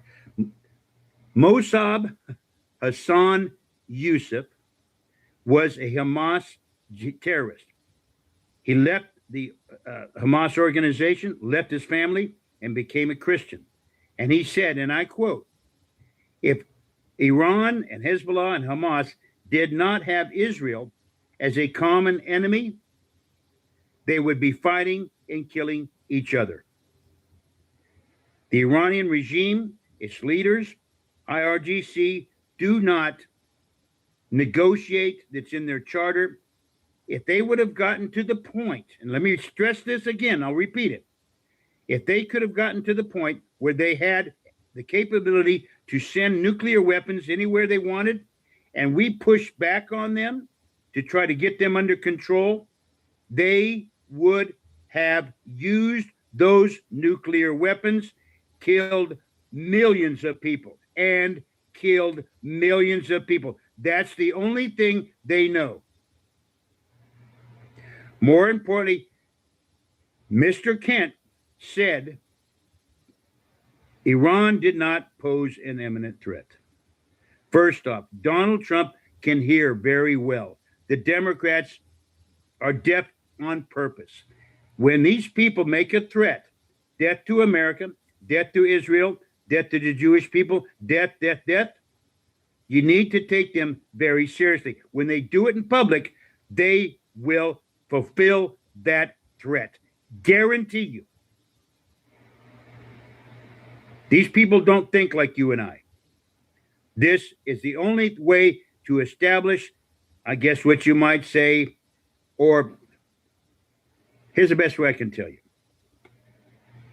Iran had to be shut down and allow the people of that country to take over the sovereignty of their nation and make their nation a democratic republic. This is what is taking place right now. This is the question that was begging to be asked. Was it an imminent threat? Oh, of course it was. Hey, everybody, HG and HD for EPAC. It is March 18th. Okay, that was a good one from him, the latest one. Guy on TikTok there. Okay, let's do this one. Let me know what you guys think on this one. It was 15. Not sure about this one. All of this. This is the EU, an organization seen as one of the most successful in the world, a system that attracted investments, talent, and capital for decades. But that is about to change. New tax laws, already passed by national parliaments, could trigger a wave of capital flight unlike anything the continent has seen since the Cold War. Here's how it works. You buy a vintage Porsche 911. You pay 80,000 euros. You park it in your garage. A year passes.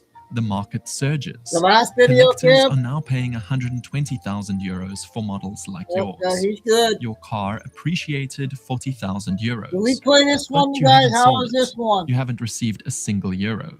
Then the tax bill arrives. The government has now assessed your car's appreciation. You owe 14,400 euros on the 40,000 euro gain. Cash. Due now.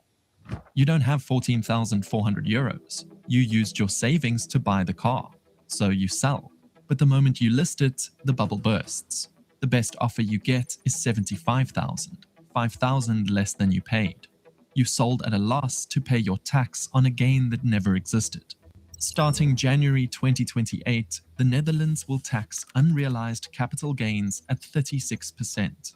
The Dutch House of Representatives passed the law in February 2026. The Senate is expected to follow. This isn't a theory, it's live legislation. And if you think this stops at the Dutch border, you haven't been paying attention to how the EU operates. To understand why Europe is crossing this line, we need to examine what's actually happening in the Netherlands. Yeah, that one, I thought was U.S. news. I guess that wasn't U.S. news. Sorry about that one.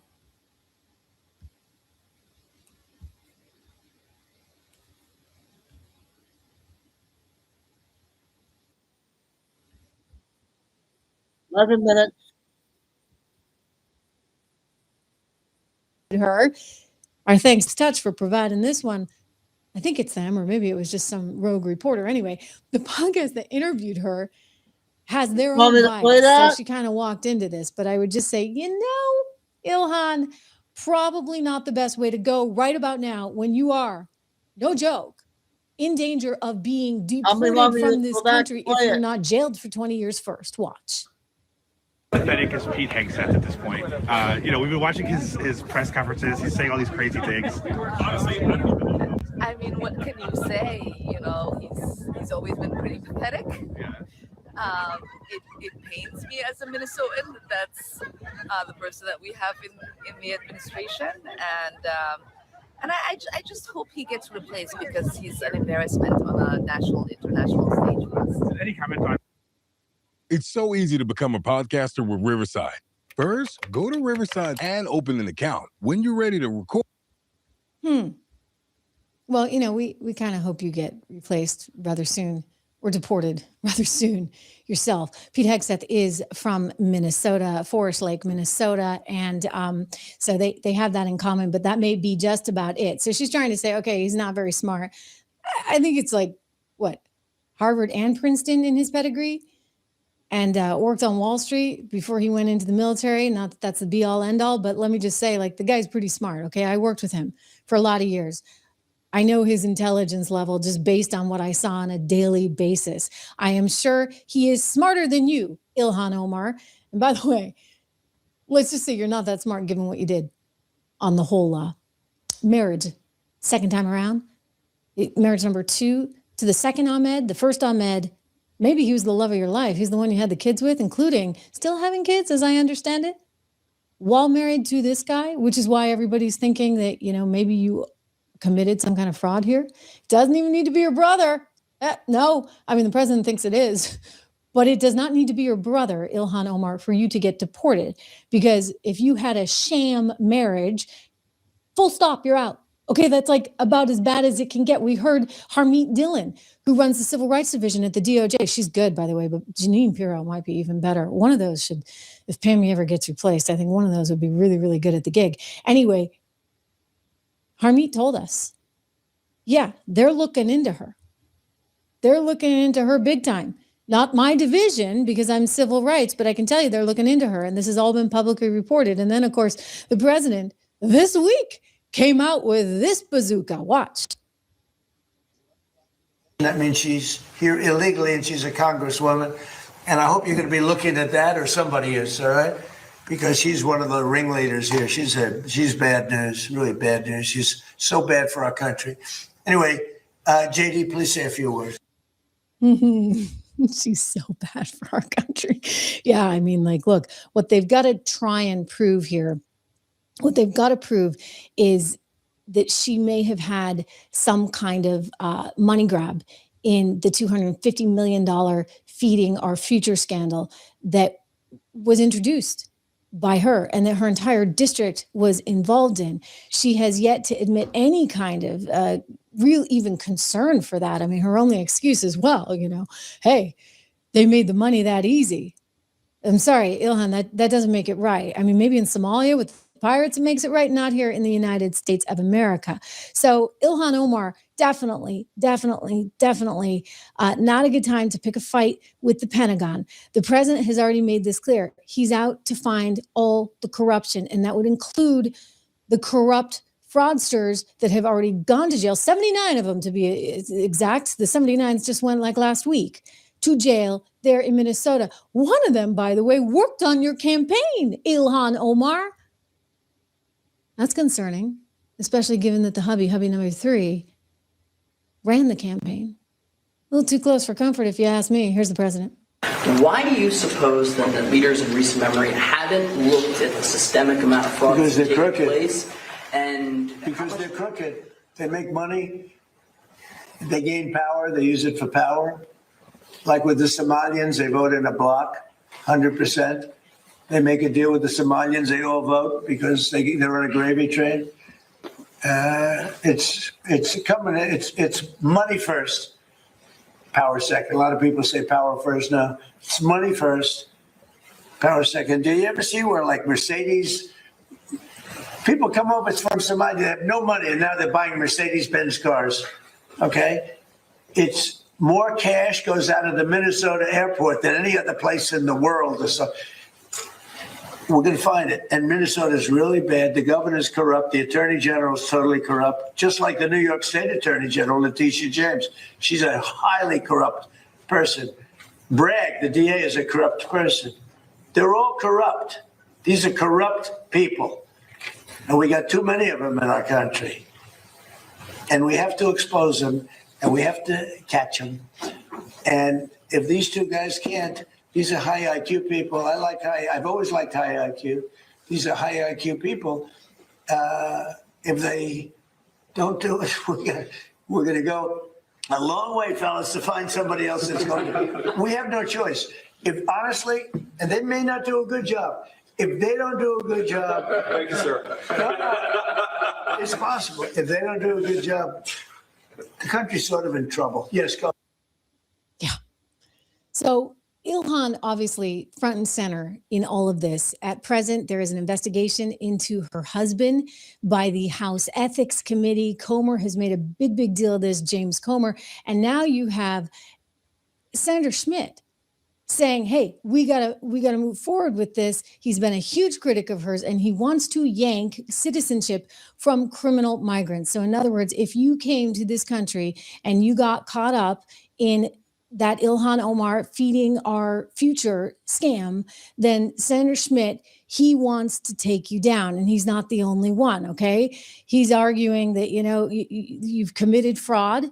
You were extended this opportunity to be naturalized as a citizen. And because you've committed fraud, that actually puts you now at risk of being deported. And so that's a very interesting thing to be watching for, alongside Emmer's bill, which is over in Congress. It's the Scam Act, where they're trying to get rid of anybody as well who may have committed these fraudulent acts. And you have Marsha Blackburn, of course, in the Senate too. I mean, it's a lot, but they got to find the information first. It should not be that hard. Let's go to Comer as he was announcing this initial investigation. Behold the power of time.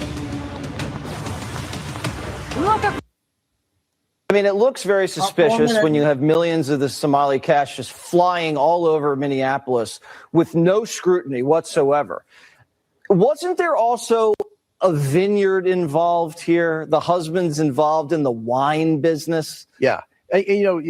There's a thing called money laundering where people have businesses and they deposit, lots of cash. Again, I'm not accusing them of any wrongdoing, but she should answer a simple question. If any member of Congress is asked what business their family's involved in, I've never seen one fail to answer it. That's not a hard question. My husband has a private equity firm and he's done exceptionally well in the last 12 months. She won't answer that question.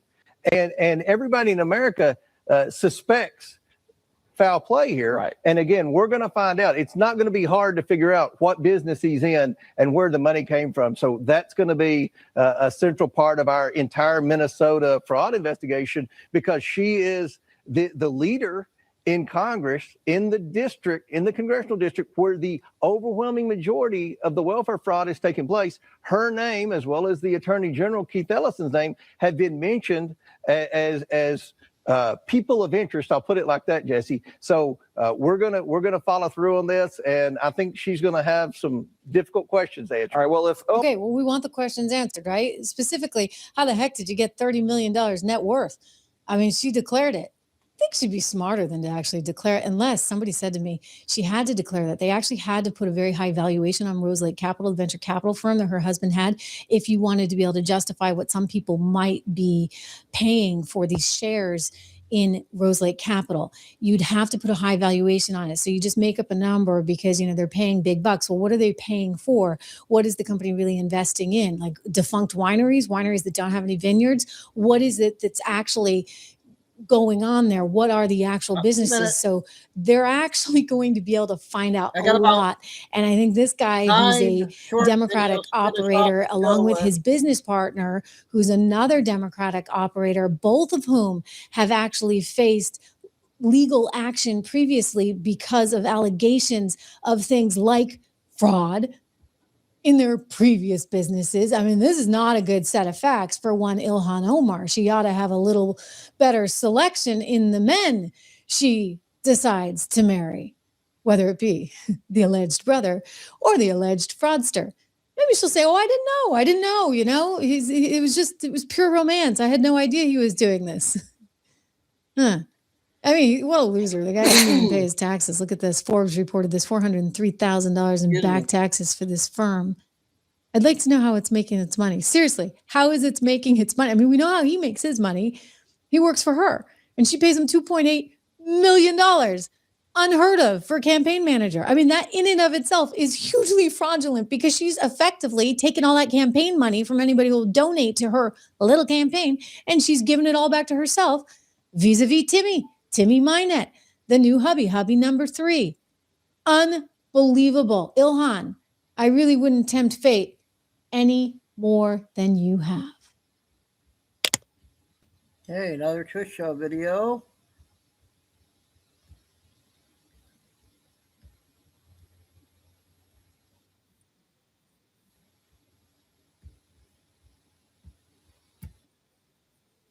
A slick-talking partisan puppet master that is peddling division and deflection while the Democrat Party crumbles under his watch.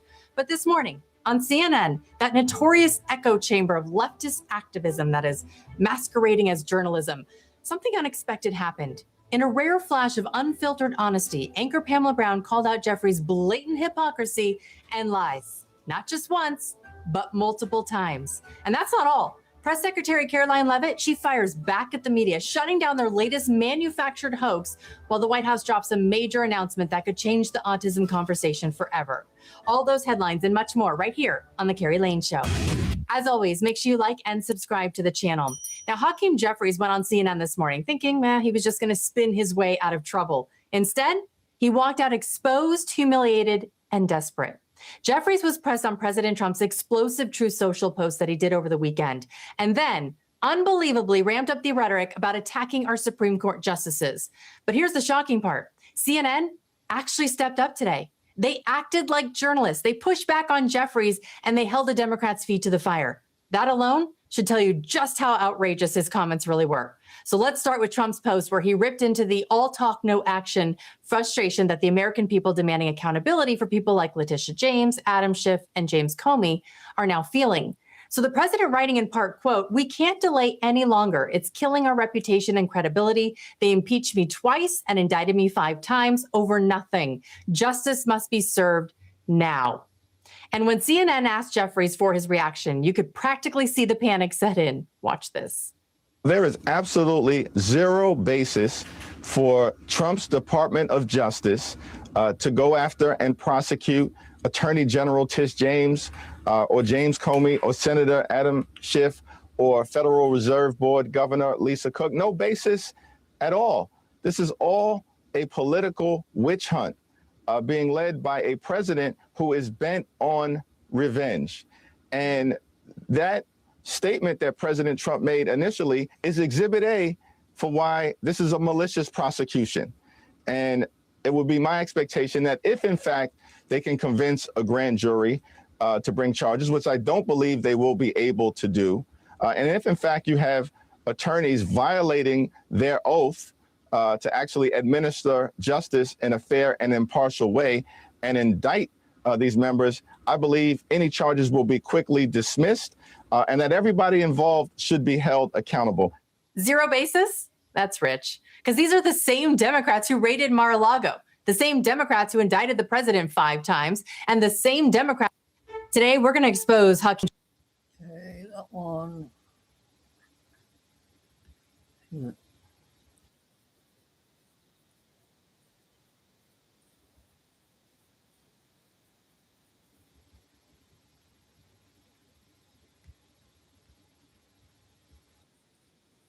Probably one of my favorites was an individual had a thermometer, an infrared thermometer that they actually pointed at a light bulb, and it was 110 degrees, and it was, I knew it was 110 degrees. I said, let's actually pull that down to where the ambient air is at and not point it at the light bulb. They're pulling teenager tricks. They're warming the thermometer to get out of school. Next up, Turkeygate. The detainees' lunches were a small, gray turkey and cheese sandwich, an apple, and chips. And that's it. A turkey sandwich, fruit, and chips? That's a reasonable lunch. That's what my editor eats every day. And let's consider the fact that these individuals are ones that broke the law. They're not on vacation. As for the turkey-looking gray, here's what the tour guide had to say about that bizarre claim. She was about 6 feet away from that turkey sandwich box that was in a wrapper that I don't know how she could tell it was gray. However, think about it like this, Jesse. Individuals that go to a hospital, individuals that go and get Michelle Obama's lunches are getting the exact same thing. But then she turned around and asked, as a part of that same question, if they want second portions, can they come and get it? So it's either gray and it's too nasty to eat, or it's okay and can I get second helping? Oh, so the meals were perfectly suitable for folks when Obama was in office, but not Trump. I mean, it's hard to follow this liberal logic. Debbie was also very concerned about the detainees having enough personal space, but that claim was quickly debunked. There's, about 200 square feet per person in that particular pod in that secure facility. Whereas if you're a hurricane victim and you go to a shelter, you only get 20 square feet. So you get about 10 times the amount of space.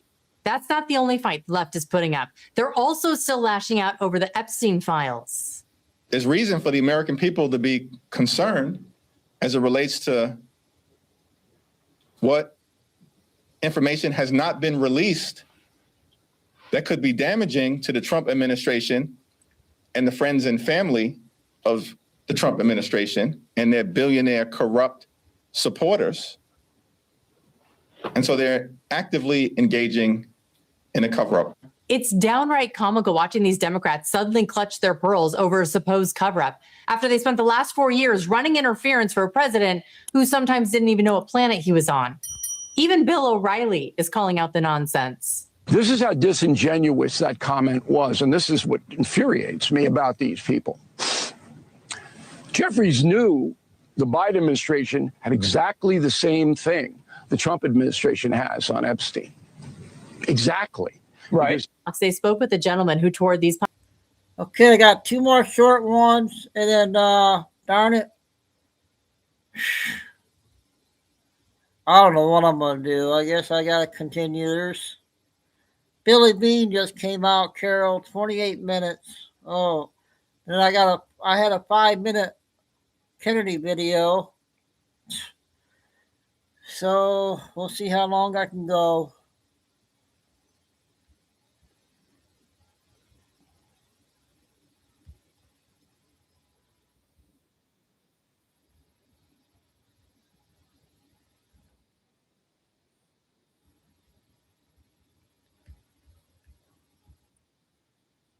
Embarrassed, exposed, and even cornered. Adam Schiff, he got iced out by his own party. Mark Wayne Mullen ripped apart the lies of ousted CDC official Susan Menares.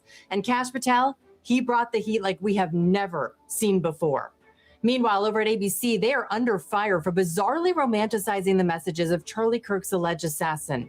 But on a brighter note, a resolution has just been filed to designate October 14th, Charlie's birthday, as the National Day of Remembrance for him, ensuring that his legacy lives on. I have that and so much more right here on The Carrie Lane Show. As always, make sure you hit that like button and subscribe to the channel if you're new. It has been a humiliating day for Democrats, to say the least. First, Senator Adam Schiff, he was given the cold shoulder by his own party at a press conference today. Invite my other colleagues to comment if they would like as Still well. wandering the streets, huh? Oh, watermelon. Other questions? Awkward. And then Nancy Pelosi, she was heckled when she finally made her way to the podium. Let's hope it's a happy Constitution Day. Now I'm pleased to yield to the distinguished, excuse me. Okay, excuse me. We have an important fight on our hands. Let's not fight among ourselves about this. Then over on Capitol Hill, Senator Mark Wayne Mullen reveals that the meeting where Secretary Bobby Kennedy fired CDC Director Susan Menares was recorded. Watch Menares look visibly uncomfortable as she repeatedly parrots the same line, clearly following instructions from her attorney. Your conversation with the secretary, you said that he said he didn't trust you. Correct. You testified to that. Is that really how that conversation went? Because there's other people in the room, and I think the conversation was, can he trust you? And your answer was? He said he could not trust me. No. The answer, ma'am, it was a recorded meeting. So you can testify one way, or you can prove that you're lying or give them and be honest with this committee. I'm giving you the opportunity to be honest here because you've been really walking around the edges and not being truthful. So did he ask you the question, can he trust you? And your answer was? He told me he could not trust me. And I told him if he could not trust me, he could fire me. That isn't how that conversation went. And you know that, don't you? He told me he could not trust me. And I told him if he could not trust me, he could fire me. Ma'am, all we're looking for is you to be honest. Capitol. Okay, part 2, then I'm going to do the 5-minute Kennedy. And then finish off with Billy Bean.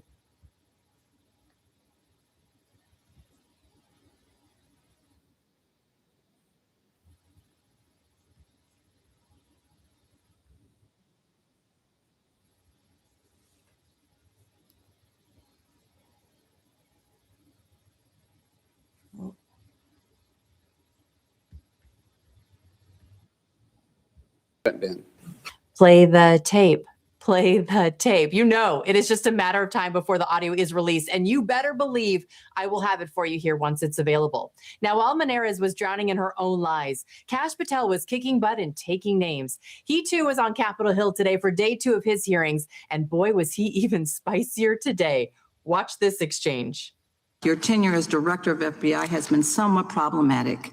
Americans are left definitely less safe under your watch. You have gutted the FBI's ability to keep safe from domestic terrorism. You have sent FBI agents to conduct traffic stops and round up hardworking immigrants who pose no danger to public safety. What is it? Are we failing? If we're failing, how are we arresting 23,000 violent felons? Twice as many as this time last year. Are we failing? Because if we're failing, how are we seizing 1,500 kilograms of meth, 25% increase from last year? Are we failing? Because we captured 4 top 10 FBI most wanted from around the world in 7 months. That's more than the entirety of the last administration. Are we failing? Because we put 1,500 child predators in prison. Are we failing? Because we dismantled 300 human trafficking networks. Which is it? You don't like me? That's fine. But don't you dare disparage the men and women of the FBI that are producing record results in historic fashion to protect this country. They are kicking ass for America, and they're going to continue to do so.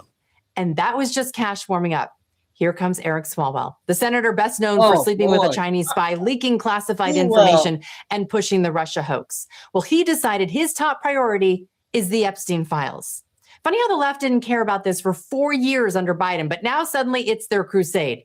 Swalwell, he was shocked that Patel hasn't read every single page and demanded an exact count of how many times Donald Trump's name appears in those documents. Watch Patel slowly dismantle him. Is it at least 100 times? No. Then what's the number? I don't know the number, but it's not that. Do you think it might be your job to know the number? My job is to provide for the safety and security of this country. My job is not to engage in political innuendo so you can go out to the sticks and get your 20-second hit in your fundraising article. My time, Director. Keep going, reclaiming your time, because the people of California are being underserved by your representation. The president is not implicated. Why not release everything that involves We have released everything, the president and anyone else's side, that is credible and lawfully be able to be released. Your fixation on this matter and baseless accusations that I'm hiding child pedophiles is disgusting. Anyone that says that needs to look at the stats alone and go back to the state of California, who's receiving the biggest surge in FBI resources through my redeployment because the cities of Los Angeles, San Diego, and San Francisco need it. Swalwell has zero credibility left. I mean, he's pushing a narrative that's already been debunked by Epstein victims themselves, who went on national television and said they never saw. All we're looking for is you. Okay, those were good ones. 5-minute one. Our favorite senator.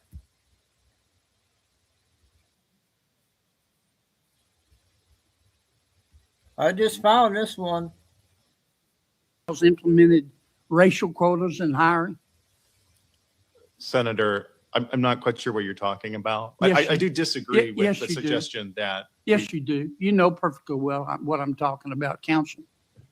Were you general counsel of Verizon when Verizon implemented quotas in hiring based on gender?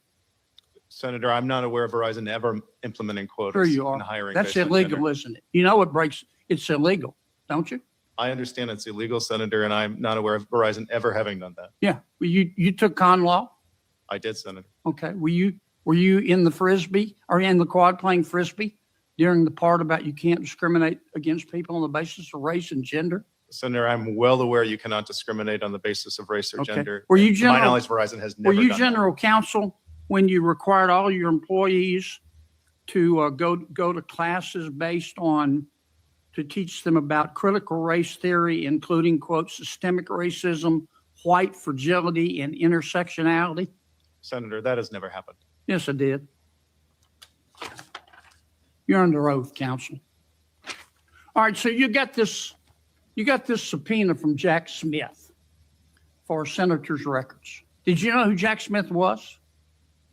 I am aware of who Jack Smith Yeah, was. you knew at the time that Jack Smith worked for President Biden, and the Attorney General, President Biden's appointee, hired Jack Smith to prosecute a former president of the United States, a former opponent of President Biden, and a current opponent of President Biden, and everybody associated with him. You were aware of that? Senator, I'm aware of the nature of Mr. Smith's investigation. Yeah, I thought you would be. And you get this order along with the names that the federal government wants you to divulge that says the people on this list we think might destroy evidence or tamper with witnesses. And it was signed by Judge Boasberg. Is that right? We did receive a non-disclosure order. Yeah. Did you know who Judge Boasberg was?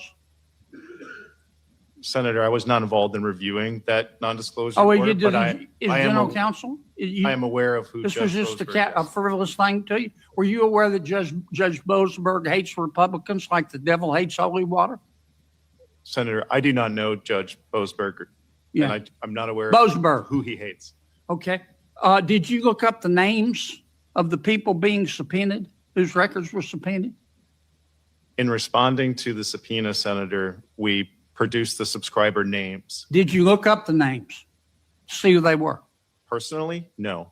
Just give me one more minute, Madam Chair. So let me get this straight. You get a subpoena from Jack Smith, who's been on the front page of every paper, with an order signed by Judge Boasberg saying these guys might destroy records, and you didn't look up the names. Is that your testimony? Senator, when our analysts responded to the subpoena. Is that your testimony? Yeah. Don't stall me. No, I'm trying to answer your question, Senator. No, you're not. You're trying to stall me. You know I'm out of time. Senator, when our analysts responded to the subpoena, part of that response would have included the subscriber names associated with the accounts. Give me one more minute, Madam Chair, please. Without I objection. beg you. Did your board of directors know you guys were doing all this? You got on your board of directors, you got representatives from Starbucks, Coca-Cola, UPS, Longhorn Steakhouse, Olive Garden. Did they know you guys were doing all this? Senator, can you help me understand what you mean by all of this? You broke the law. No, Senator. Verizon For did not break the negligence. law. It's called malpractice. You just turned over the records. Did you appeal the order? No, Senator. We did Did you not. call the senators? No, Senator. Did you file a motion to quash? No, Senator. We followed. You just accepted. You just took the information that Jack Smith and Judge Boasberg gave you and sucked it up like a Hoover Deluxe, didn't you? Senator, we followed the law and No, you didn't. produced the records. Counselor, you ought to hide your head in a bag. And this isn't over. And all the rest of you should too. Were you General Counsel of Verizon? Another good one from Kennedy there. So the last one for a few hours, she just came out, Billy Bean. Half hour. March 19, 2026, time in Texas, about 11 a.m. Thanks for like, subscribe, and share, too. Some of the things we'll cover: 5th U.S. military base, JB, and the U.S. intel new. And what about Joe Kent? And who is currently bombing from Iran? Is it Iran or is it China? So let's get started. And the U.S. military continues to hunt and kill. So we have this. Well, you know, good We day, I guess. now have Sleep out there. 2 CMEs inbound. One to reach the U.S. today, and the second one about March 21. NOAA puts forth that March 19 through the end of the week, March 23, the Earth will be going through strong geomagnetic storms, G2, G3 level, juiced up by the equinox. So that's going on. And we have this breaking news. We have the 5th U.S. military base to be put on a Charlie level, the 3rd U.S. base to be put on Charlie level lockdown. We have had McGuire in New Jersey. That was Charlie level. We had MacDill in Florida, Charlie level. And the third to go on Charlie level lockdown is Fort McNair, located near Washington, D.C., on which many of President Trump's cabinet are currently living, including Secretary of War Pete Hegseth and Secretary of State Marco Rubio. And what caused the Charlie level lockdown last night were unidentified drones penetrating the airspace over Fort McNair and really honing in on the homes that Hegseth and Rubio are currently living in. So that's going on. It's believed by the U.S. military to be drones put forth by activated Iranian sleeper cells. So that's going on. And we have this. From Fox News Live this morning, Secretary of War Pete Hegseth and General of the Joint Chiefs Kane gave an update on what the U.S. military is currently doing. In Iran, they are massively taking down missiles and launchers and underground locations and industrial bases. They've taken down hundreds of the industrial manufacturing bases. They've taken down 120 Navy ships, 44 mine-laying speedboats, and 11 Iranian subs have also been sunk. Pete Hegseth had a good point. Iran's core industry, because we now know that Iran, with its direct and indirect proxies, including Hezbollah in Lebanon, the Houthis in Yemen, Hamas in Gaza, and also militia groups in Iraq. This is what Iran spent all of its income on and nothing for its people. So Iran's core industry has been terrorism. And I submit this. The U.S. and Israel have to finish this job. And toward that end, we have united and in agreement. We have a majority of the American people. We know that the largest united political group in the U.S. is MAGA, Make America Great Again, and 89% of this group approve of President Trump and Israel hitting Iran. And we also have the Gulf states neighbors, Saudi Arabia, Kuwait, UAE, Bahrain, Qatar. The Arab world also wants the U.S. and Israel to finish this job. That means taking out the Islamic Republic form of government, the IRGC, the Basij group that machine gunned down Iranian citizens in its street, but also the religious theocracy, which has, it appears at its core, a psychopath belief that they must bring about World War III in order to bring in their Messiah figure.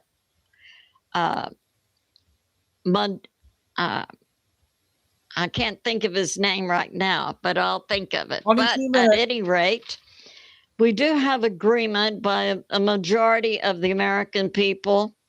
We have agreement, certainly Israel is in, but we now have the Arab Gulf states also in. Iran, the Islamic Republic, must go away as a form of government. And their military ability to launch drones and missiles must also go away. Warm, loving, attentive, smart, gorgeous, and into serious relationships. They know how to build love and inspire men.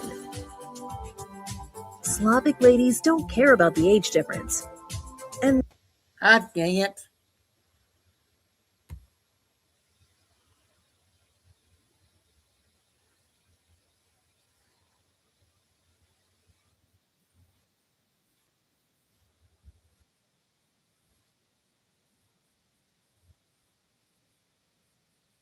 Government.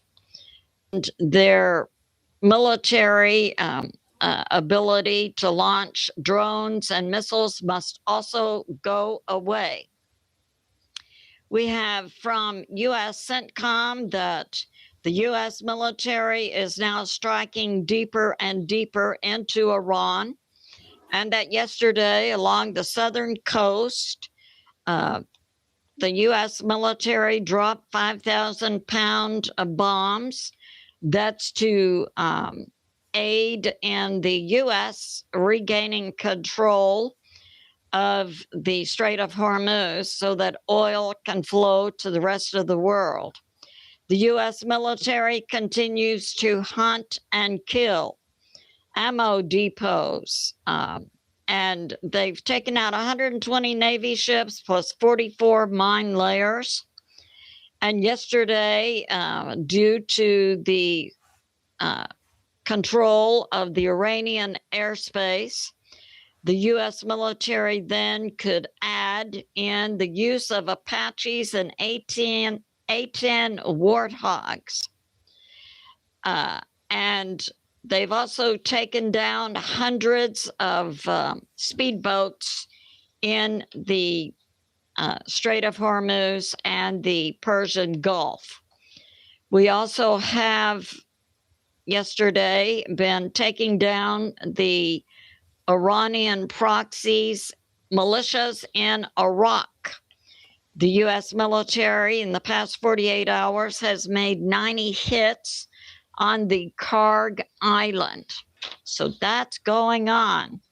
And we have this. Now, this is my perspective. We know in Iran, right about, here's the Strait of Hormuz, the southern coast of Iran, is located Bashir nuclear power plant and a town.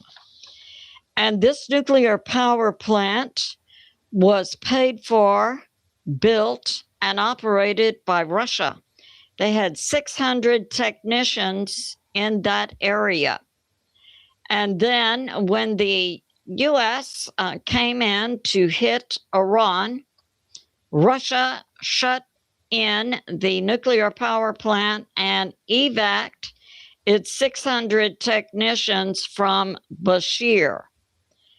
Can it be that the reason Russia did this is because President Trump intimated to President Putin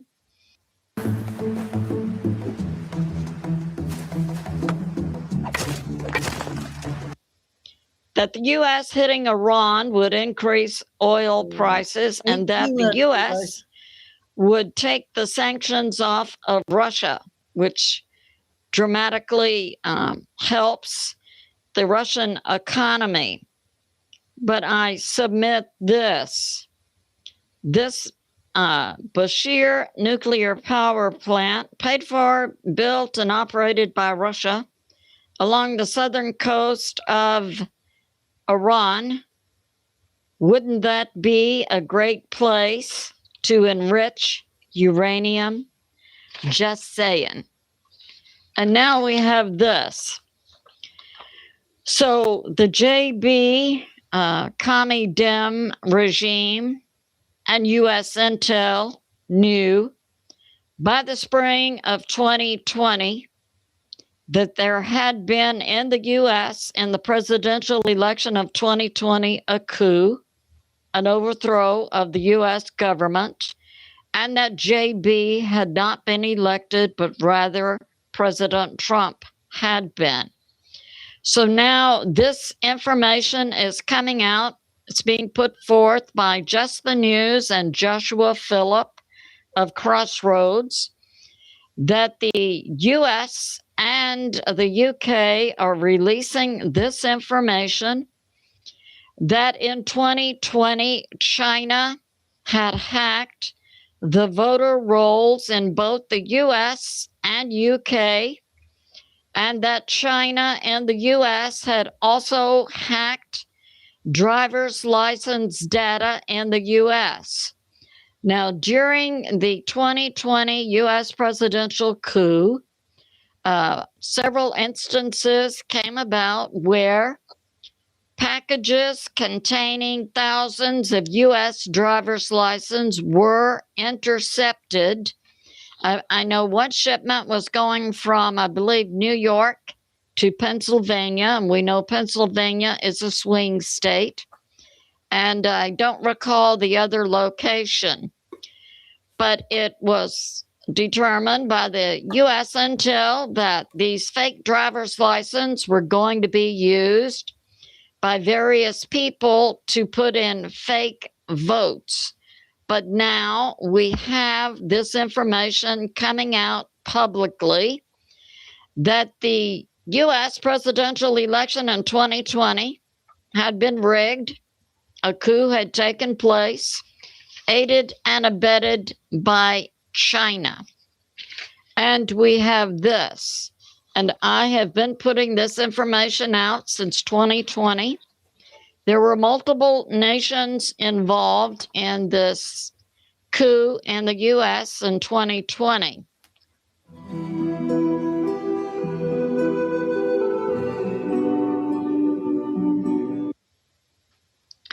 China, Venezuela, Cuba, Canada, Germany, Iran, Italy, Serbia, plus others. And I assure, and so far we are in a way hitting China now because we've hit Venezuela and Iran, depriving China of oil.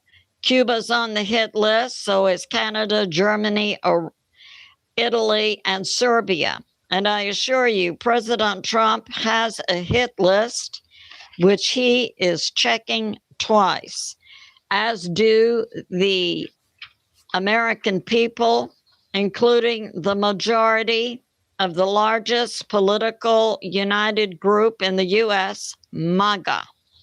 So that's going on. And we need to do a shout out for Argentina. It's come out in the past 24 hours. Argentina has also stopped being a part of WHO, and Argentina is now sending frigates, ships, to help the U.S. in controlling the Strait of Hormuz. Way to go, Argentina. And we have this from Tusi TV. So last night, Iran, in the past 24 hours, Israel has hit a natural gas plant inside Iran that was used to power about 80% of Iran's electric power grid. And in retaliation, Iran hit Qatar, Saudi Arabia, I believe the UAE, and hitting their energy locations. Now Qatar is expelling the IRGC diplomats, and so that's going on. And last night there was an emergency meeting of the Arab nations in Saudi Arabia. Saudi Arabia is the largest Arab nation, but all of these nations now are infuriated at Iran and want to strike Iran also. So that's going on. Iran is now at war with its Gulf state neighbors also. That's right. But that fits in with their religious belief that they had to start World War III to bring in their Messiah figure, Mahdi. Just remembered the name. And we have this from 2CTV, Qatar. Qatar's LNG complex was hit last night by Iran. And I believe Iran also made multiple hits in Israel on the Ben Gurion airport. So that's going on. And last night, Iran hit Qatar, Saudi Arabia, UAE, and Israel. And we have this, that Iran also in the past 24 hours has blown up the only bridge between Saudi Arabia and Bahrain. Iran continues its strikes on its Gulf states' neighbors. And we're seeing the price of oil increase from the Middle East. In some areas, it's $145. From Oman, it's $173 a barrel. West Texas measure $98. The Brent is up to $114. Japan is now suffering massively with cutbacks in its supply of gasoline. And we have this from Michael Jaco. U.S. bases are now U.S. targets. We had those incidents I was referring to, plus Michael Jaco brought out a fourth base located in Texas. He didn't identify the base, but explosives were found in a laundry basket on the base. So that's going on. And we know Holloman, McGuire, now McNair, U.S. bases are now targets for the Iranian sleeper cells. And we have this. It's also more information, excuse me, is coming out about the China, CCP-owned land near U.S. military bases. That's being researched, and ownership is being removed by the U.S. government. And we have this. Now, I believe in Iran, we do have Iran launching drones and bombs, but I also believe in Iran, we also have China actively operating in launching missiles and drones against the U.S. and against Israel. And this is coming out from China Observer. In Iran, China has 400 military technicians to operate the Chinese radar and weapon systems launchers that China sold to Iran, primarily from the Chinese weapons company CETC. But it does appear that information is coming out that China does indeed have military technicians in Iran operating their radar and also launchers, because the IRGC does not have the expertise. So it appears, and also China has been operating in Iran, their technicians, smart sea mines.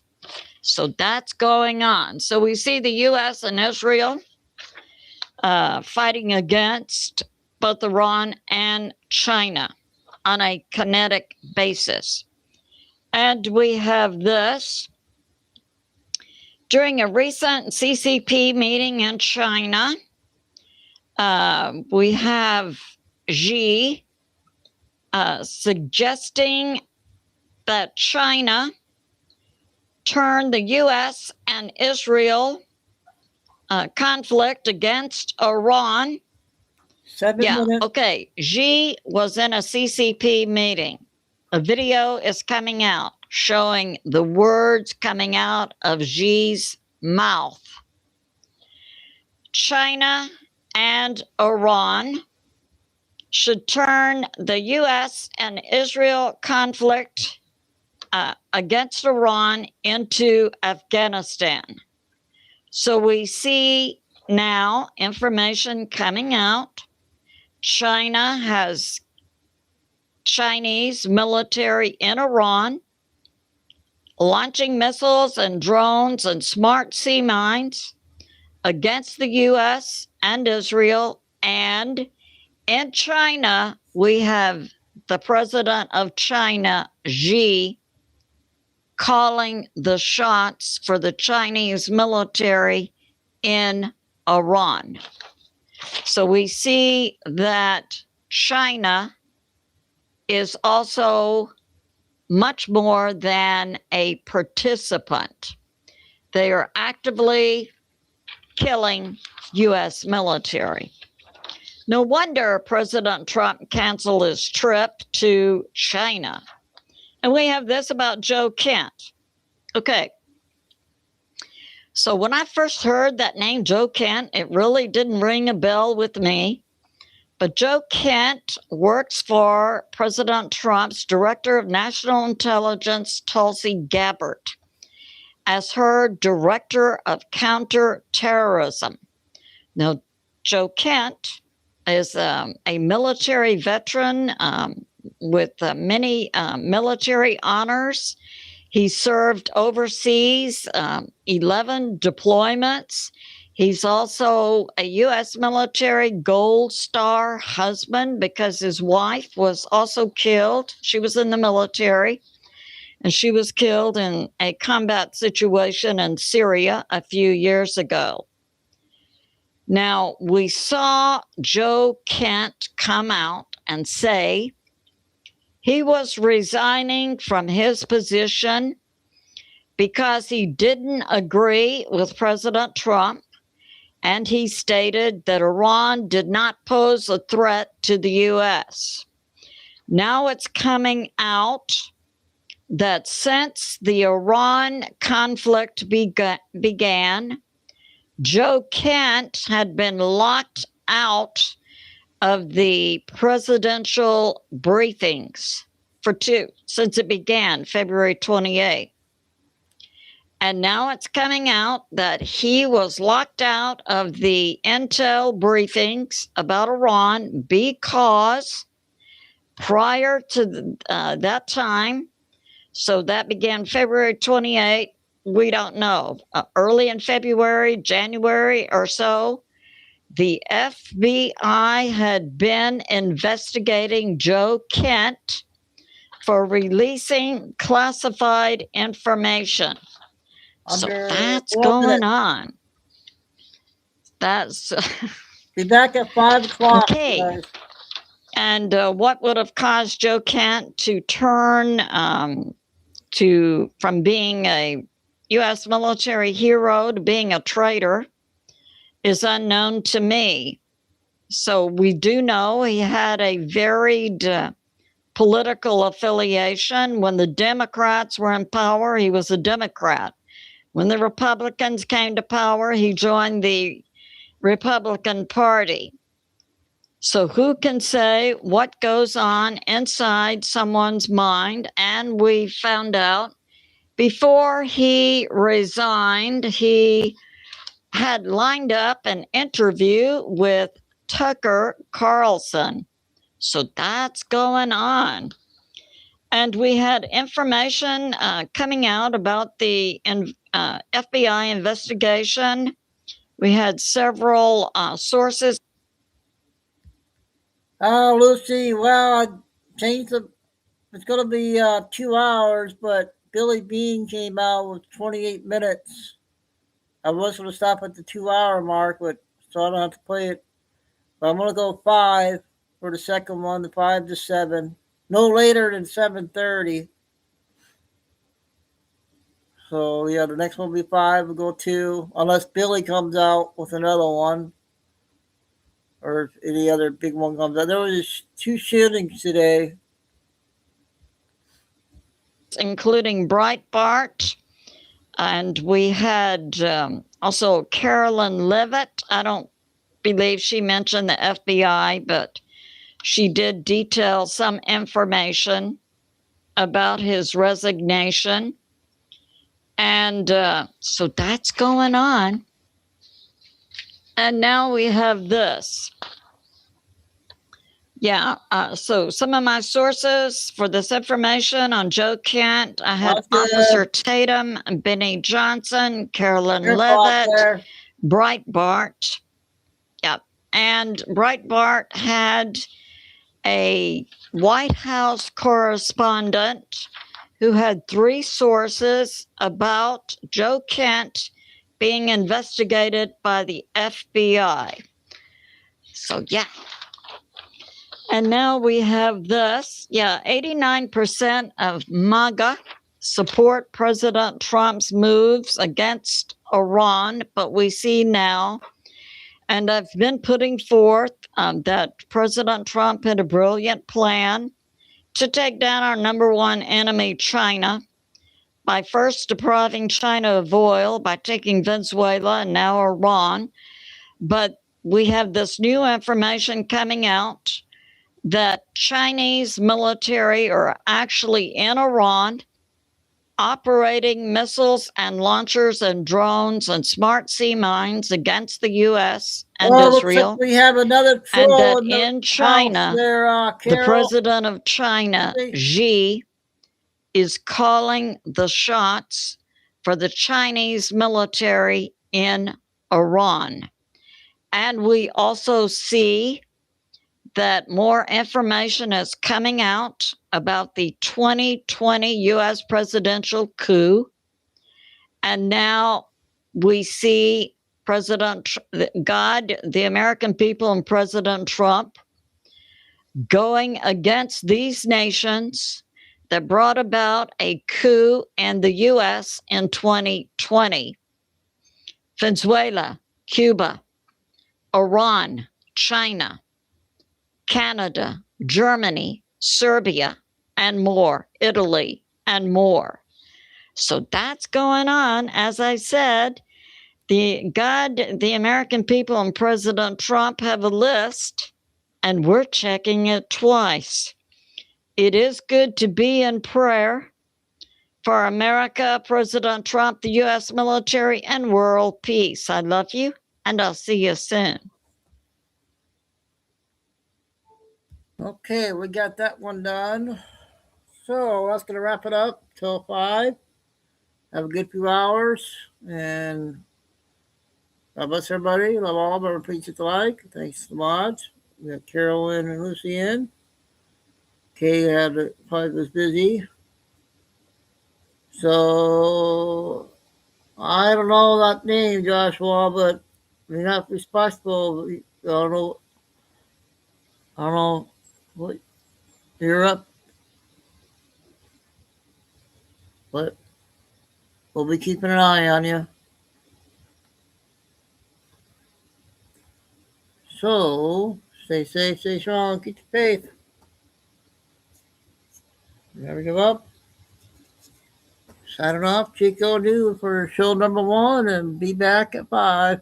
Have a good one, you guys.